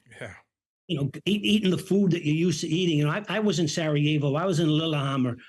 Boy, that's a very different environment for an athlete. And I talked with Charlie Tinker, who was a figure skater and was favored to win the gold medal. He didn't. I think he won the silver. He said there was so much pressure on him skating in the United States. He would have, and this is the opposite of us, he would have rather skated in Europe where people wouldn't have expected anything, where in the United States, he said the pressure was incredible for him to perform and to win. Nobody expected us to win. So we were just enjoying that and having fun with it and embracing the atmosphere of the building. The game's changed so much. And even just so much. Even like little things like when you score a goal, the whole bench, including the backup goalie, comes on the ice and you guys all celebrate. I'm surprised you didn't have like 15 brawls a game when that was going down back in the day. How do you, you played back in the day, where do you think the game's at now? Do you like where it's at? Oh, it's unbelievable. First, let me backtrack too. With us leaving the bench, that was Herb. Hey, get out there, go up there. Just really? you got over the boards, you scored a goal, you were over there, celebrating with your teammates. Wow. But the game today, I mean, I see it at Boston University. We got this kid, Malcolm Scalabrini I think he's from Vancouver, Yeah. who could be the first pick in the draft next year. He's unbelievable. He's 17 years old. He's 17. He's unbelievable. The skill. The skill level of today's players. Let's start with the college game. More and more players are playing.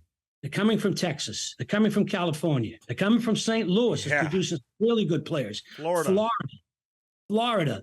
And then obviously Canada. But we never saw that when I played. Michigan, Minnesota, Massachusetts, that was about it. Maybe the odd Rhode Island or Connecticut kid, but not like today. Secondly, they're bigger. They're huge. I walk in our locker room at BU, 6'5", 6'6". Scott LaChance, who played in the NHL, his son, Shane, is a freshman at BU. He's 6'5", 240. I was with Zdeno Chara the other day. He was at the BU game. I mean, that's scary. I never saw anybody that big. If you were that big, you couldn't skate. So the skill level is incredible. The size, the speed. The international players, they weren't around in 1975, 78, 79, 80. Look at the growth of European and the skill of those players that are now playing the game. Goaltending. I've said this before. In every sport that's played today, the biggest change in any position is goaltending. The quarterback's changed a little, the center, the guard in basketball. But the goaltending today is far superior than it was 20 years ago, 15 years ago. They're more athletic and they're huge. They're 6'4", 6'5". There's no room on the ice. I said, I was with Ray Bork a little while ago, and I said, Ray, they got to make the ice a little bigger. Maybe not the Olympic sheet of ice, because that's maybe too big. But there's no room for these guys to play. All they do is pack it in front of the goalie, and they're 6'4", 6'5" defensemen. You got no room to shoot. They're blocking a ton of shots because that's what they do, and they're so big. So I'd like to see the rink go a little bigger, but then they're going to lose seats, and they're not going to be happy with losing the revenue. But you guys follow the game. You see it maybe more than I do, but I'm just blown away at how good the players are. Yeah. It's ridiculous, the speed that they play at. Well, Yeah. they work out. I mean, they're disciplined now. They don't Yes. go out much. They don't stay up late. They just do No. their shit and they get to practice. Yep. and they take care of their body. Our players, before practice, they're in the weight room. After practice, they're in the weight room. When I was at BU, after practice, we went to the dugout, a little bar on campus. We practice. Some of these guys have heart monitors on to register, their heart rate while they're on the ice. We have a sports psychologist. We have a nutritionist. We have a weight trainer. We didn't at BU, and we were pretty good when I was there. We didn't have anything other than a head coach and 2 assistants, and a trainer. If you got cut, you had somebody to take you to the hospital. It's a whole different mindset, and these players are playing. Again, I'll use BU as an example. We got a lot of guys that can play at the next level, or at least have an opportunity to play at the next level. When I was at Boston University, you went to BU to play college hockey. And if you had a chance to play at the next level, that was a pretty good deal. These guys come to BU drafted already with the intention of playing at the next level. And you look at, I look at and I don't know, I think maybe it's Michigan or BU that has the most NHL players right now. But I look at Brady Tkachuk. I look at Charlie McAvoy. I look at Clayton Keller. He's huge. Clayton Keller, Trevor Zegras, Jack Eichel. Yeah. There's a bunch of them out there that are really good players that we had for maybe a year or 2 years, and that's a little different situation now, and that's why the Quinnipiacs and some of these schools that are playing for national championships every year, they're an older team that's looking to bring in that 21 or 22-year-old freshman. And for us, we got to do that. We got to start getting older. We got to stop bringing in. It's nice to have the 18, 17-year-old superstar, but he's going to be gone in 2 years. You need 4-year players to be consistent. And I think Jay Pandolfo, who does an unbelievable job with our program, knows that as well. But you still can't pass up. The other guy coming in next year is the kid Iserman, who's out in U.S. development. They think either him or Scalabrini are going to be the first pick in the draft next year. So Iserman's coming in next year. Yeah, he's unbelievable, man. That guy is so good. But they're all the skill is ridiculous. Connor McDavid, the way he skates, you think he's 5'11". He's a big boy, and he turns on a dime, and you're like, you never saw that. With respect to all the great players that years ago, it's a different game. Yeah. And we love Clayton Keller. I gotta throw my boy Kevin Shattenkirk in there too, man. Shatty, he's been around forever. Oh yeah, he's now back in Boston. He's playing in Boston with Charlie Coyle, Grizzlick. We get some BU guys there on the Bruins. Hey, going back, Alan Eagleson made some comments, right, questioning your amateur status. Yeah. When did you first hear of that, and what was your reaction? Did you ever talk to him about that? No, Alan Eagleson's an idiot. And I never even talked to him about it. Ask Bobby Orr about Alan Eagleson. So that'll give you enough information about that. Yeah. He came out after the Olympics and said I shouldn't have played because I was a professional hockey player. Well, my professional hockey career was I played for Toledo Gold Diggers as an amateur because I didn't have a pro contract, meaning the Toledo Gold Diggers could have cut me the next day. I had no guarantees while I was there. I got paid every 2 weeks. My first year in Toledo, I made $3,800 to play for the Gold Diggers. I led our team in scoring. I was Rookie of the Year. I went back to Toledo to stay an amateur to try out for the 80 team, and they gave me $7,000 to play. So I was making a ton of money, and I was paying my expenses, my rent, everything else I needed, but I could have got cut at any point. If you were under an NHL contract, they can't cut you. They may send you down, but you had an NHL contract, probably with a signing bonus or anything like that. So he tried to claim that I was a professional player. And I guess the argument I could have made was, how about the Canadian players who were on the Canadian Olympic team who played major junior, who probably got a few bucks to play for their junior team? Mm-hmm. What's the difference? But he just wanted to make a stink about it because he's Alan Eagleson. What a buzzkill. Hey, what kind of NIL money are these BU kids getting? Are they getting paid? We're trying to get some money to some of them, especially the kid Lane Hudson, who's an unbelievable skill player, and clearly would like to get something for Scalabrini. The problem we have at BU is we're not Michigan, Notre Dame, Ohio State that have an incredible athletic budget and an alumni base. I'm not a big fan of the NIL. It's nice to see, but I think the rich get richer in some ways. If we had Ohio State football program that probably brings in, I don't know how many millions of dollars to go along with their basketball program, men and women. Clearly, they've got a financial situation at the school itself where they could probably hit up some of their big donors and say, hey, can you help us with our hockey players? I don't follow other programs. I was told that every player at Michigan gets around 10 grand. I know Boston College has a few players that are making some decent money, but I don't know how that sits in the locker room. Again, I'm not in the locker room with the team that has guys making more money than others, but I know at BU, we're trying to find a way that we can get some money to some of our players because other schools are doing it. I think part of the thing that Jay Pandolfo, our head coach, would like to implement is come and play a year and see how you do. And then we'll see if we can get some money for you rather than guarantee you money to come here. And maybe you're not going to be the player we thought you were. But, that's obviously a situation that the hockey team has to make a decision on. But I know we don't have a lot of players rolling in the dough like some other schools, I think, are, especially obviously football and basketball players. What about like free vehicles and stuff? Yeah, No, not like a free car to drive or anything like that? No. Interesting. No. You get illegal. You get whatever. You get a violation, NCAA violation for that, right? Well, first of all, I think as a freshman at Boston University, I don't know if you can have a car on campus. Okay. Maybe you can. How do they know? You could hide it somewhere. But no. If there were free vehicles, I'd be the first in line to try to get one. Yeah, exactly. Hey, how did it feel, or how does it feel? Like, are you comfortable with it? The fact that you guys win this enormous accomplishment that's transcended all these years and decades, it'll always be remembered. It'll go down in history as arguably the greatest accomplishment in the history of American sports. I think it has been named that. Yeah. And you're the face of it. You get all the attention for the most part. Does that make other guys jealous? Do they say anything to you about that? Are you ever uncomfortable with that?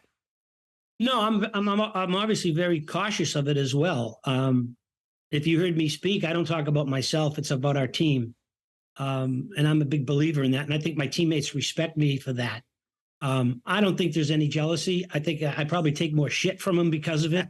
Oh, what are you doing now? Tell me about it. But I think my teammates respect what I've done and understand that the more visible I am, the more visible we are as a team. I don't put myself above my teammates. I've never felt that way. I've always said, Mark Johnson, without him, we don't win. Yeah, I scored a big goal, but Magic scored a lot of big goals. Kenny Morrow made some great plays. Neil Broughton. I mean, I can go on and say, everybody in our team contributed. Sometimes it's a little frustrating that I get the recognition. In the movie Miracle, obviously, they highlight me and Jimmy a little more than I think they should have. But as long as my teammates understand me and know that I've never put myself above them, that's more important to me than anything else. When we do team events, I always sometimes get offered more money, but I don't accept any more money. We all get the same amount of money. If we do a team signing, I make sure that I get the same amount of money as Buzzy Schneider does. If I do something individually, that's a separate entity. But if I do an appearance with Mark Johnson and Davey Christian, I get the same amount of money, even though it's probably less than I would normally get. That's not what it's about. I clearly understand who I am and what my role was on that team. And I would never put myself above anybody and any of my teammates. And I'm very comfortable with who I am. I've always said an athletic event shouldn't change who you are. It's clearly changed my life in many ways. But I live, 3 houses from the house I grew up in. My son lives directly behind me. My daughter lives down the street. My wife grew up 4 houses from me. My wife and I have been together almost 50 years. So, it's changed a lot of things. But I don't think it should have changed me. I was very happy with who I was before the Olympics. So why all of a sudden become somebody different? But it's important to me for people to realize that I was just a member of that team and a part of it. It may be a big part in certain ways, but still no greater than anybody else. What about the kid that played your role on the movie? Were you ever watching him like, well, at least he's handsome. And did he ever do anything where you're like, I wouldn't do that? Well, in the movie, a couple of scenes that I have kind of the deer in the headlights look. And that really wasn't me.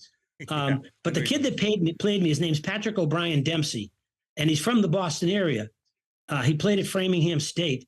So Patrick O'Brien Dempsey plays Mike Eruzione, and Michael Mantenuto, Italian kid, plays Jack O'Callahan.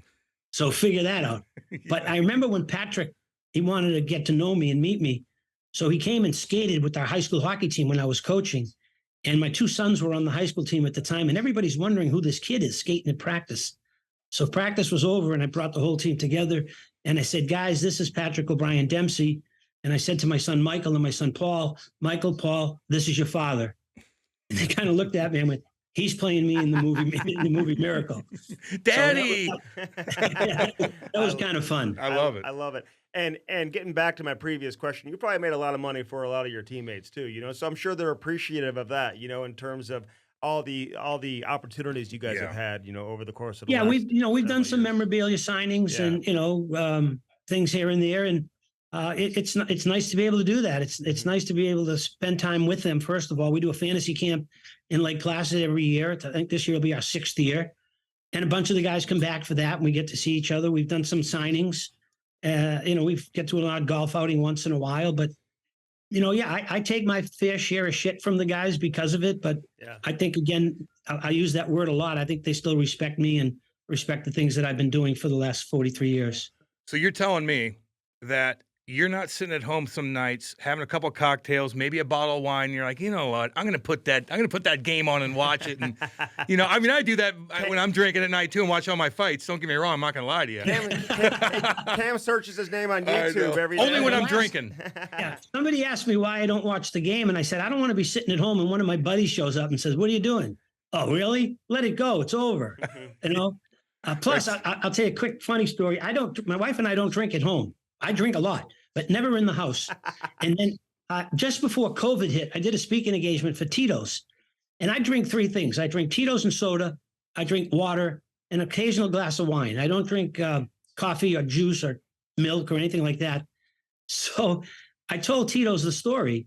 I said, this is the 2nd best speaking engagement I've ever done. And they said, what's the best one? I said, well, Victoria's Secret's still the best, but you guys are right behind. So they sent me a case of Tito's. Well, COVID hit. All of a sudden, my wife and I are sitting around the house. A month later, the case was gone. Oh my God. Same at my house. Couldn't go outside, sat around. Maybe that's when I should have watched the Soviet game. Oh my God. COVID did that to a lot of people. She wants to watch it. Yeah. What's that? COVID did that to a lot of people. Yeah. Sitting at home, I think if I even put the Soviet game on, my wife would go upstairs. Yeah. She's probably sick of it. How many presidents have you met? Nixon, Reagan, Carter, Ford. I played golf with President Trump. So President Trump, Nixon, Ford. Oh, yeah, my wife's in the other room. Bush, President Bush. I guess the only 2 is Clinton and Obama. The only 2 you didn't meet. Yeah. So how was Trump, though, playing golf with him? Was he down to earth? Was he pretty cool? I know he's hilarious. He used to play in our celebrity golf tour. He played in Tahoe a couple of times. So I got to know him. Me and a bunch of other athletes were once on the show that he had. Apprentice. The Apprentice. We were on The Apprentice. So actually, it was a hockey game. And I was on that. Ron Duguay was there. Who else was there? John McEnroe played in the game. So, I had met him. Playing golf with him was fun. The security was ridiculous, obviously. But he was fine. I've taken a lot of hits because of my relationship. The hate mail I got was incredible. I had one letter addressed to me, asshole Eruzione. Oh gosh. My wife's in the other room, but I gave it to her. I said, this couldn't be to me. It's not for you. It's a crazy world we're living in. I didn't think me and my teammates warranted, what was said about us. But people have their opinion. Unfortunately, people don't respect the office of the presidency, which I do. I forgot. I know Joe Biden very well. I was with Joe Biden at the Vancouver Olympics when he was the vice president. So whether you like the president or don't like the president, you still respect the office of the presidency. And that's how I looked at it. So, shame on you if you can't, your opinion doesn't agree with my opinion. Your opinion doesn't mean you're right and I'm wrong. Let's agree to disagree, but still respect the office of who's standing there. Yeah, well, you took a bunch of shit for wearing the MAGA hats, right? When you and your teammates, you guys went to a function there with Trump. What was Right, that? well, What was that all about? we went to Vegas. The Vegas Knights honored us our 40th anniversary. The only NHL team that did anything, which is fine. I think Minnesota did something with the Minnesota kids. So we go to the event and we signed autographs. They introduced us before the game. It was spectacular. We went to a race car event the next day, and then we were back at the hotel. And I got a call from the president's office. He found out we were in town, and we like to go and do a meet and greet with him and take pictures. So there were, I think, 18 of us there at the time, 17 of us, and 3 guys said, no, I'm not a Trump guy. I'm going to do something else. And the rest of us went. Some of the guys had their wives there.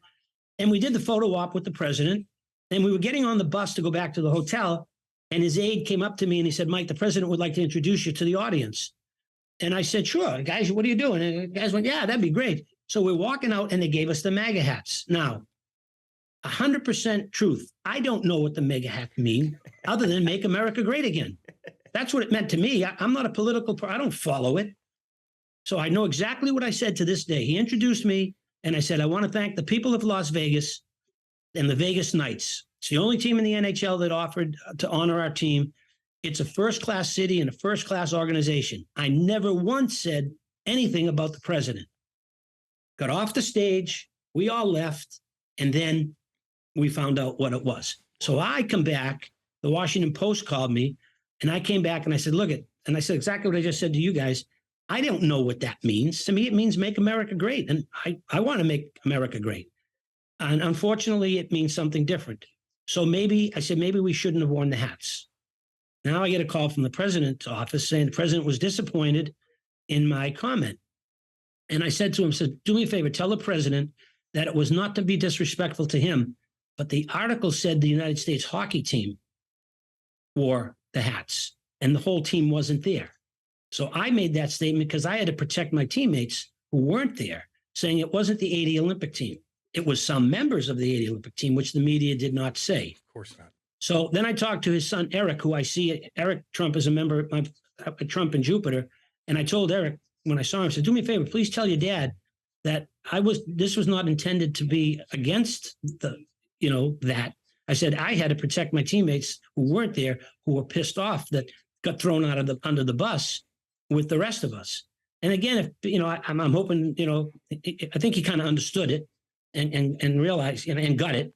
But it's a slippery slope because our intention was never to do anything but request from the president of the United States to be introduced to the crowd. It wasn't we weren't holding signs up and this and that. So again, it's a sense and a sign of this country, the world that we're living in. You can't have an opinion without somebody saying you're an ass. Yep. Yeah. You're right. Hey, we're going to let you go, but I'm curious, awesome. After all this accomplishment, like, what did your parents say to you? Like what did your dad say to you? Like, I mean, because they're a part of it, right? I mean, we all know how hockey and how important the family is. And what was their reaction when they saw how big of a moment and how big of an individual you became in American history? Well, it was pretty interesting because my dad worked at a restaurant in East Boston called Santarpio's. It's a great, legendary pizza place. Yeah, Big Walt's told us all about it, right? Okay. Yeah, my dad worked there for almost 50 years. Actually, I grew up at Santarpio's as a kid. My dad used to drag me there all the time. Now I take my grandkids there. But anyway, my dad was a bartender, a waiter, and he used to have a stack of pictures of me. And people would know who he was, and he would sign them, famous father, and give them to the people. So my dad looked at it that way. My mother, I remember I was doing an interview at home, and the reporter looked at my mother and said, you must be very proud of your son. And my mother looked at him and said, I'm proud of all my children. Mm. And that was I looked at my mom and I went, that's a great answer because that's the truth. So my mother looked at it as she was proud and happy, but no different than my brother or my sisters and, what they did in their lives. But my dad, he's a little different. He's a little different story. He's proud of you. Hey, yeah, he got caught up in it. Proud of you, man. My guess is he watched the game way more than you did. Oh, yeah. Afterwards. He was there. He was there. My mom was there. So, it was pretty cool for them. And, even like now with my own kids and my grandkids, I think we all just take great pride in knowing that was a part of something pretty special. Yeah. Yeah. Gosh almighty. Listen. You're the Mike, American hero, baby. All the best. I love it. I'm about to go run through a wall right now. I know, and I know you're probably so sick of doing this stuff, and we really appreciate it. Yeah. Seriously, I don't mind. we had to get you on though. Hey, do you ever get sick of talking about it? No, because again, it brings joy to people. Yeah, it does. It brings a smile to their face. And when people come up to me and talk to me, like I said, some people, they'll just start crying because the moment meant something to them for whatever reason it might have been. So who am I not to be able to tell the story and have them enjoy it even more because they feel like they're a little more a part of it. Like I said, I was there when we won, and that's what it meant to them. And I have no problem talking about it and telling them because it brings a joy to their face and a smile to their face. And I was telling some kids the other day, it's pretty easy to be a nice person. It's hard to be an asshole. It's easy to be nice. And I think if somebody wants to talk to me about it, whether it's a high school kid or a college kid, and the requests I get a lot of times, the letters I get in the mail, I'll sign a picture and send it back. What's the big deal about that? So if it makes somebody happy and they enjoy it, then good for me and good for my teammates. Because if you do something that's wrong, all of a sudden it blemishes a moment that was pretty special. That's right. So I'm not going to change anything. It's just the way I am and the way I was brought up. Yeah. I like your attitude, man. I love it. I love it. Mike. Hey, go have fun in Florida. Go do your thing. I will. I'm going to watch my grandson practice at 4:30. I love it. And when you see Big Wall, tell him hello. We will. We will. We will for sure. Hey, He's the best. I told you I was on the phone with him when you called me, and I said, "Wow, Mike Eruzione just called." He's like, "Are you kidding me? Don't make him wait. Call me back. Go call him back right now." So you got the respect of all those guys, man. Yeah, they love you. He's an awesome guy. Thanks, guys. Stay safe. See you, Mike. See you, buddy. Okay, Mike. Take care. The Cam Strick Podcast is brought to you by Bellman. BEHLMANN. Bellman Automotive. Located where? Troy, Missouri. Buick GMC on one side of the street. Right on the other side, Chrysler Dodge Jeep Ram. Get yourself some new wheels in time for the winter. All right, baby. That was Mike Eruzione, fueled by First Form. hell yeah. Get him some of that screaming freedom, like I said, man. I loved having Mike Eruzione on the podcast, dude. I really did. I know, that was a good get. I'm glad that you got him. And right when you did, I'm like, hell yeah, dude. Let's go. Let's get this guy out, man. Let's show the people. I know he does interviews, but I don't think he does that many long-form interviews. Like, I see him on, like, USA Today or whatever, and they're like, hey, how are things? The Today Show. They're like, how are things, Mike? He's like, good. They're not like digging into shit like we How did. did it feel when you scored the goal? What is ice hockey? Well, let me explain it. So like I've seen, like, if you look him up, I don't think he does too many podcasts. Long form. So he came on here. Yeah, but he told me he was podcasted out during COVID. Yeah, but when you're that old, no offense to him, he's not old. He looks great. When you're older and everything's a podcast. He thinks that going on there is a podcast. He thinks going on Channel 2 is a pod. No, he ties everything together. Everything's a podcast. As a podcast. So I don't think he's been on too many podcasts. I didn't see any. Yeah. So this is unique. It's different. I'm glad you got him. You did a good job on that, Andy. Thank you. He's cool as shit. Yeah. And he's an American fucking hero. And we tried to present a different interview, maybe that you haven't heard from him before. I don't know if we accomplished that or not, but hopefully we tried to, Andy. But it was a great conversation. Yep, it was, and I really enjoyed it. I'm getting hungry right now, Cam. It's after 12 you haven't noon. eaten I'm about to eat something right now. No, you're not. I didn't bring any of my First Form bars today. Well, it's rude to eat on camera. Yeah. It's rude. Yeah, First Form and firstform.com. Firstform.com/Cam Strick. Damn right, baby. Go to that, please. And check get some protein. I'm thinking about making a shake when I get home. Yeah, why not? Yeah, protein shake. You need to eat something. Can you double up the protein, and get like? I think you'll shit it out. Oh, I don't think you need. Yeah, I think you just. There's a certain amount. You can't overdo it. You can't drink too much of this. You can't have too much of that. Anything. You can't wear too much First Form gear either. No, great apparel. They got good stuff. Dude. Yes, they got really good stuff. Yeah. And you know what? I'm not gonna lie to you. Like, if you're in St. Louis and your kid wants a job, fuck. If you want to be disciplined and understand the game and understand how to be healthy and work out and be around good people that are wanting to help you. There's so many selfish people out there. These people aren't at all. And if you work for them, you're gonna learn a lot of things. Discipline. To business, to health, they just do it all. If I had a kid and he wanted a job, you haven't worked there. I would want him to work at First Form in the warehouse. You gotta build himself. Build him up. Then. They don't They don't just hand stack you boxes, an dude. executive job. No. You gotta stack work boxes for years. No shit. Go work. Go grind it out. Yes. Learn the game. Yeah. Learn how to be there on time, Andy. What if you had to go work with Seth? Well, you might die. Oh my God. Well, you'll like spike your drink or something. Oh, my you wake God. up, you're like, where the fuck am I? Yeah, get yourself a feel weird. Sparks. Get yourself a Sparks to avoid that. SparksandSparks.com. Sparks.com. First off, firstform.com/Cam Strick. Always remember our link. You got to use it our helps link, us, man. guys. big Even if time. you want to browse, Yeah. use that link to go browse and just kind of look around and Yeah. see what they offer you. But sparksandSparks.com, Cam. Seth is up to his old tricks, from what I understand. They keep threatening to fire him, but they can't because they don't have anybody else to work. Well, he's a weirdo. You know what I mean? And then the next one they hire is just like him. Again, the Seth is just like all those other weirdo. It's like a fucking revolving kids. door. Like Adam Lanza and fucking Oh, crazy ass God. motherfuckers. Really? That the mom and dad are like, well, we didn't know. We didn't know. There were no warning signs. there except wasn't? all the warning signs. There wasn't. You look back on anything, all these fucking shootings and shit like that, there's always warning Oh, signs. really? Fucking A. Just like the one in Maine the other day. Warning signs out to fucking wazoo. Did you watch? And the military knew about the Maine shooting. Really? He was telling people in He the military, was. like, hey, I got a problem. I got a fucking problem. They did nothing. It was Really? very odd, dude. A lot of warning Did you signs. watch the Victor Boot interview yet?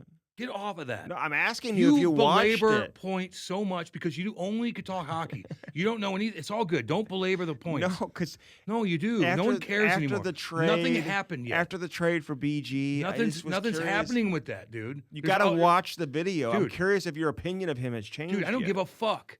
That's not even a big story Oh, anymore. now you're cursing for the kids. See? Sorry, Jesus. Gosh. But like, there's so much other shit going on in the world. Like, that is a moot point. Okay. Quit bringing it up. Find something else, Mm, and then we'll go from there. okay. Lord, The belabor only- points, Well, Andy. well, listen. Good man. God. Some- I saw a deer fall one time. What? Good God. My Canadian maple, by the way, is turning a beautiful red leaf color right now. And I was waiting for this the last couple of years. It gets better and better every year. It's riveting, dude. Mm-hmm. That is a waste of time, what you just said. No, it It's is a not. wait. Look at your phone. The It's a Illinois get it Recovery going. Center, baby. Hey, man. I'm telling you. Yeah. Again, Chrissy's doing a lot of work over there. Yes, he is. They are the real deal. They're taking guys in from Canada. They're getting guys in from all over the place. Really? Yes. So if you're in Canada, Doesn't matter. that's an important Just message. call them and see what they could do. They're gonna Yeah. fucking go. They're gonna go above and Above and beyond. beyond, They baby. will. I'm telling you. I've been out there before. No matter what your the beds are issue nice. And it's just, listen, this ain't fucking going to Hollywood with a bunch of hot ass chicks and da-da-da. No. This is you get work done and you get out of there and you're like, oh, okay, I feel my emotion again. I'm oh my God, ready I'm to me go. again. Yeah. I'm me again. yeah. That's what they do. It's not gonna be easy. It Mhm. never is. It never will be. And if it's easy, you ain't fucking fixed yet. It's gonna be a little bit tough, but they have every resource Yeah. for you. They do the right thing and they understand it. Yeah. Message me Mhm. and I can help you get in touch with Chrissy or Eric. And I can help you get in touch with Cam too. Well, you could just get in touch with me, and I'll lead you the right way. I know exactly what the fuck is going on. You could ask me anything. I'll talk to you. I've done it. Yeah. But I in will all do it. seriousness, if you need help, Don't wait. don't wait. And we've got somebody that is here to help you. Yep. And getting help should not be difficult. And it's not with the Illinois Recovery not. Center. Right outside of St. Louis, man. It's a Swansea, Illinois. Clayton Keller grew up there. yes, he did. It's not that far from St. Louis. And again, doesn't matter where it's at. Like, Yeah. you got to get right. Just get right. They're going to take care of you. I'm telling you. Who's the third best team in the Central Division? Third best team is Central. You got Avs. You got Stars. Then you got probably Arizona. Really? Better than St. Louis? Right now. They're going to go head to head. Next two games for St. Louis, they've got Winnipeg, then Arizona. I'm looking forward to this week. man. Winnipeg, I don't know. You gotta win they're- those They're games. like whatever. You got to win those games at home. Yep. Minnesota's what? I for a point What's there. up with Minnesota? I don't know, but like Patty Maroon had like 7 points. He had more points than everybody on the Blues. Anybody on the Blues for a while there. I don't know if that's the case anymore. Mm. But good for Patty and give you a little shout out. Love you, buddy. But I don't know where Minnesota's at. Patty said you're cheap. I'm just throwing that out there. Andy goes to the Creve Coeur Racket Club and he hangs out with all these fucking nerds and they talk about their portfolio. Then they go get a burrito somewhere and no one, I gotta look at the receipt. I paid $15 for it. Like, good God. I'm cheap. 888-743-0971. Having seen his, I've never seen him pay for it, even get his wallet out for anything. That's not true. Anything. Talking about their portfolio and how much money they got. And they're literally looking at the receipt at Starbucks like, I can't believe what's going on here. Don't be that way. Don't be that way. Brag about your money and you're fucking cheap. Mm. Good Lord. Creve Coeur Racket Club. Bellman and Bellman.com, baby. Yeah, dude. No swinging dicks there. No. Say hi to Danny, boy. Danny, what up, dude? Shit. It's my guy. Baby, what's up? You gotta get Andy a new car, man. You know, brags about his fucking Volvo. Racing series. You know that Bustad? I got to get him on now. He drives a Volvo. Cool. Yeah, let's get him on. Nick of that. Bustad. Let's get him on. Let's talk about Bellman. And then let's talk about another player that has a Volvo that has nothing to do with Bellman. And then say we got to get him on because he's got a Volvo that has nothing to do with Bellman. You just brought it up. Why the fuck would you even say that? And I just had a Why would you say that? I just had a Wagoneer, which you can get at Bellman. Those are unbelievable. Chrysler, Dodge, Jeep, and Ram. The Wagoneer you rented to go to Notre Dame? Yeah. You're floating. Floating. It's awesome. Yeah. A Wagoneer. Yeah. It's not as expensive as a Cadillac Escalade, the new ones and stuff like that. I'm telling you, dude, I drove one. They fucking float. Yes. They're unbelievable. Yeah. Wagoneers. They're cool looking. They're very cool. Yeah. At Bellman, you get no swinging dicks. Oh, you do get sushi and flavored water, though. I forgot to say There's that. Andy's thing he's got. Like he's trying to find something, and that's what it is. You know what I mean? You have a problem with that? Well, it's just no. Is it funny? Is it the truth? No, it's not though. Yeah, it is. They treat you like gold, man. And they're probably rolling their eyes Buick right now. GMC on one side of the street. They got options for everybody. Cam's looking at that Buick Enclave, frosted white, tan leather seats, captain seats. Nothing wrong with that. They already hooked me up. Gladiator, baby. He wants that pink Jeep, 2-door, small wheels, soft top. You can get that if you want. You got a high school kid that wants to have a pink You can get anything Jeep, you want at Bellman. Damn right. And Bellman.com. Yeah, Tesson Roofing, baby. Storms are coming. See how fucked up it is right now? It's like goddamn 25 degrees out in St. Louis, and all of a sudden it's 80 again. Like, that's what I mean. It's going to be a funky ass Keep your head winter. on a swivel. It's going to be a funky ass winter. Mm-hmm. Funky. And it might fuck up your roof. Yeah. Hail, whatnot. There might be storms. Like, it's going to be cray-cray. Hell yeah. Hell yeah. For them, like, hell yeah. They want it. They probably want it. They want hell yeah. Hell yeah. They're like, we'll fix it for you. TessonRoofing.com. Ask about that Nano Shield, baby. Brett Tesson, a preferred company with all the big dog insurance companies. Yeah. They all respect the shit out of him. Of course. Why wouldn't you? Yes, they do. He's a man. Good old boy How do you St. think? Louis. What if Brett Tesson was on that bench and Brad Marchand skated up to that bench? He'd probably throw a fucking, I don't know. He'd probably jump on the ice and ragdoll that motherfucker, and then fix his roof, and then buy him dinner that night. Probably. Oh, 'Cause probably. that's how cool he is. I know. So if he's not bragging about his portfolio and looking at his receipt, he's paying for people. That's what cool cats do. That's fair. Not in your little fucking nerd group. Good God. Hey, bragging about if everything. you're the Toronto Maple Leafs, think about signing Brett Tesson. Good one, Andy. Good one. You ever seen him skate? No. You could have you? You could put him and First Form Nick on the same line. I saw Nicky Boy skate though. Back checking. He was back checking, baby. Diving. I'll take Nick. I know. I like people that back check in games like that. That's why you play with me. Oh God. Cam was so bad. And he didn't even go was back in so our zone bad. ever. Cam couldn't catch a pass. He had no vision. Couldn't see it. You know how you like play with that guy? Like you're open. Like you want to have that nonverbal communication where you're slashing and you're just like, okay, he's gonna hit me here. No. You might not get invited. Doesn't see it. He might not get invited again. Doesn't see it. I had to like move boulders to get him invited to this goddamn thing. He doesn't leave the neutral zone. Then he chirps me. I had to stick on his line the whole time because I didn't want to fuck anybody else over. Just doesn't see it. Yeah, I just didn't see it. I didn't see it for 10 years when I was in, It's awful. It's awful. I know, I'm working on it. For 10 years. Lou made a big mistake. And then. All right, this has been episode number 263 with an American hero. Mike Eruzione, baby, man. Yeah, it was an honor, honestly, to have this guy on. It was a good get, Andy. He did good on that. You know that he came to one of my practices when I was in high school. Oh, what? I've got a picture with him somewhere. That's cool. It's cool. Anything else to the story? That's it. I was Is wearing the story like over? a necklace. I think it had a little like mushroom on it or something like that. I remember those. That was. Oh, the remember hemp those? ones? Oh yeah, those were old school. I took one of those one time, and I smoked it. Oh God! I didn't do anything. They're not real, dude. I know. I was a kid. Smoked And the you were fucking hemp you were doing fucking so necklace. good on this episode. Oh, should I not have said that? The kids are Whatever. listening. Don't do it. Learn from me. Don't do what I do. Hey, follow us on Instagram. Follow us on Twitter. YouTube. Follow us on YouTube. YouTube. Cam Strick on Subscribe. YouTube. Yeah, You gotta subscribe. Yes, you could see us, man. It's actually pretty Where funny. are we right now? Huh? Where are we? Half Coast Studios. Half Coast Studios, baby. We'll give our boy Maddie a shout out. That's our boy right there. And Your tummy okay? He was sick all weekend. Yeah. He's a video gamer too. Is he? Oh yeah. Well, And we're gonna get linked up, baby. I got my PS5. What's up, Oh, is it motherfucker? still in the box? Dude, yeah, it's still in the box. Can I have that actually? No, No, I Wait, want. I'm gonna Can I buy it from you for No. Ty for Christmas? for $1,000. We'll negotiate. Give me $1,000. We'll negotiate because you didn't pay $1,000 for it. No, I did not. No, But I'm not getting rid of it for. dude, it's sitting in a box. You are selling that to me. We'll work that out. I'm gonna- Half Coast me and you, Studios. baby. Alex, Yeah. Maddie boy, everybody, man. We're gaming it, Maddie. God damn. Anything else? This has been episode number 263. Instagram, Twitter, YouTube. Subscribe, baby. All of our Thanks shit. for all your support. Love you guys.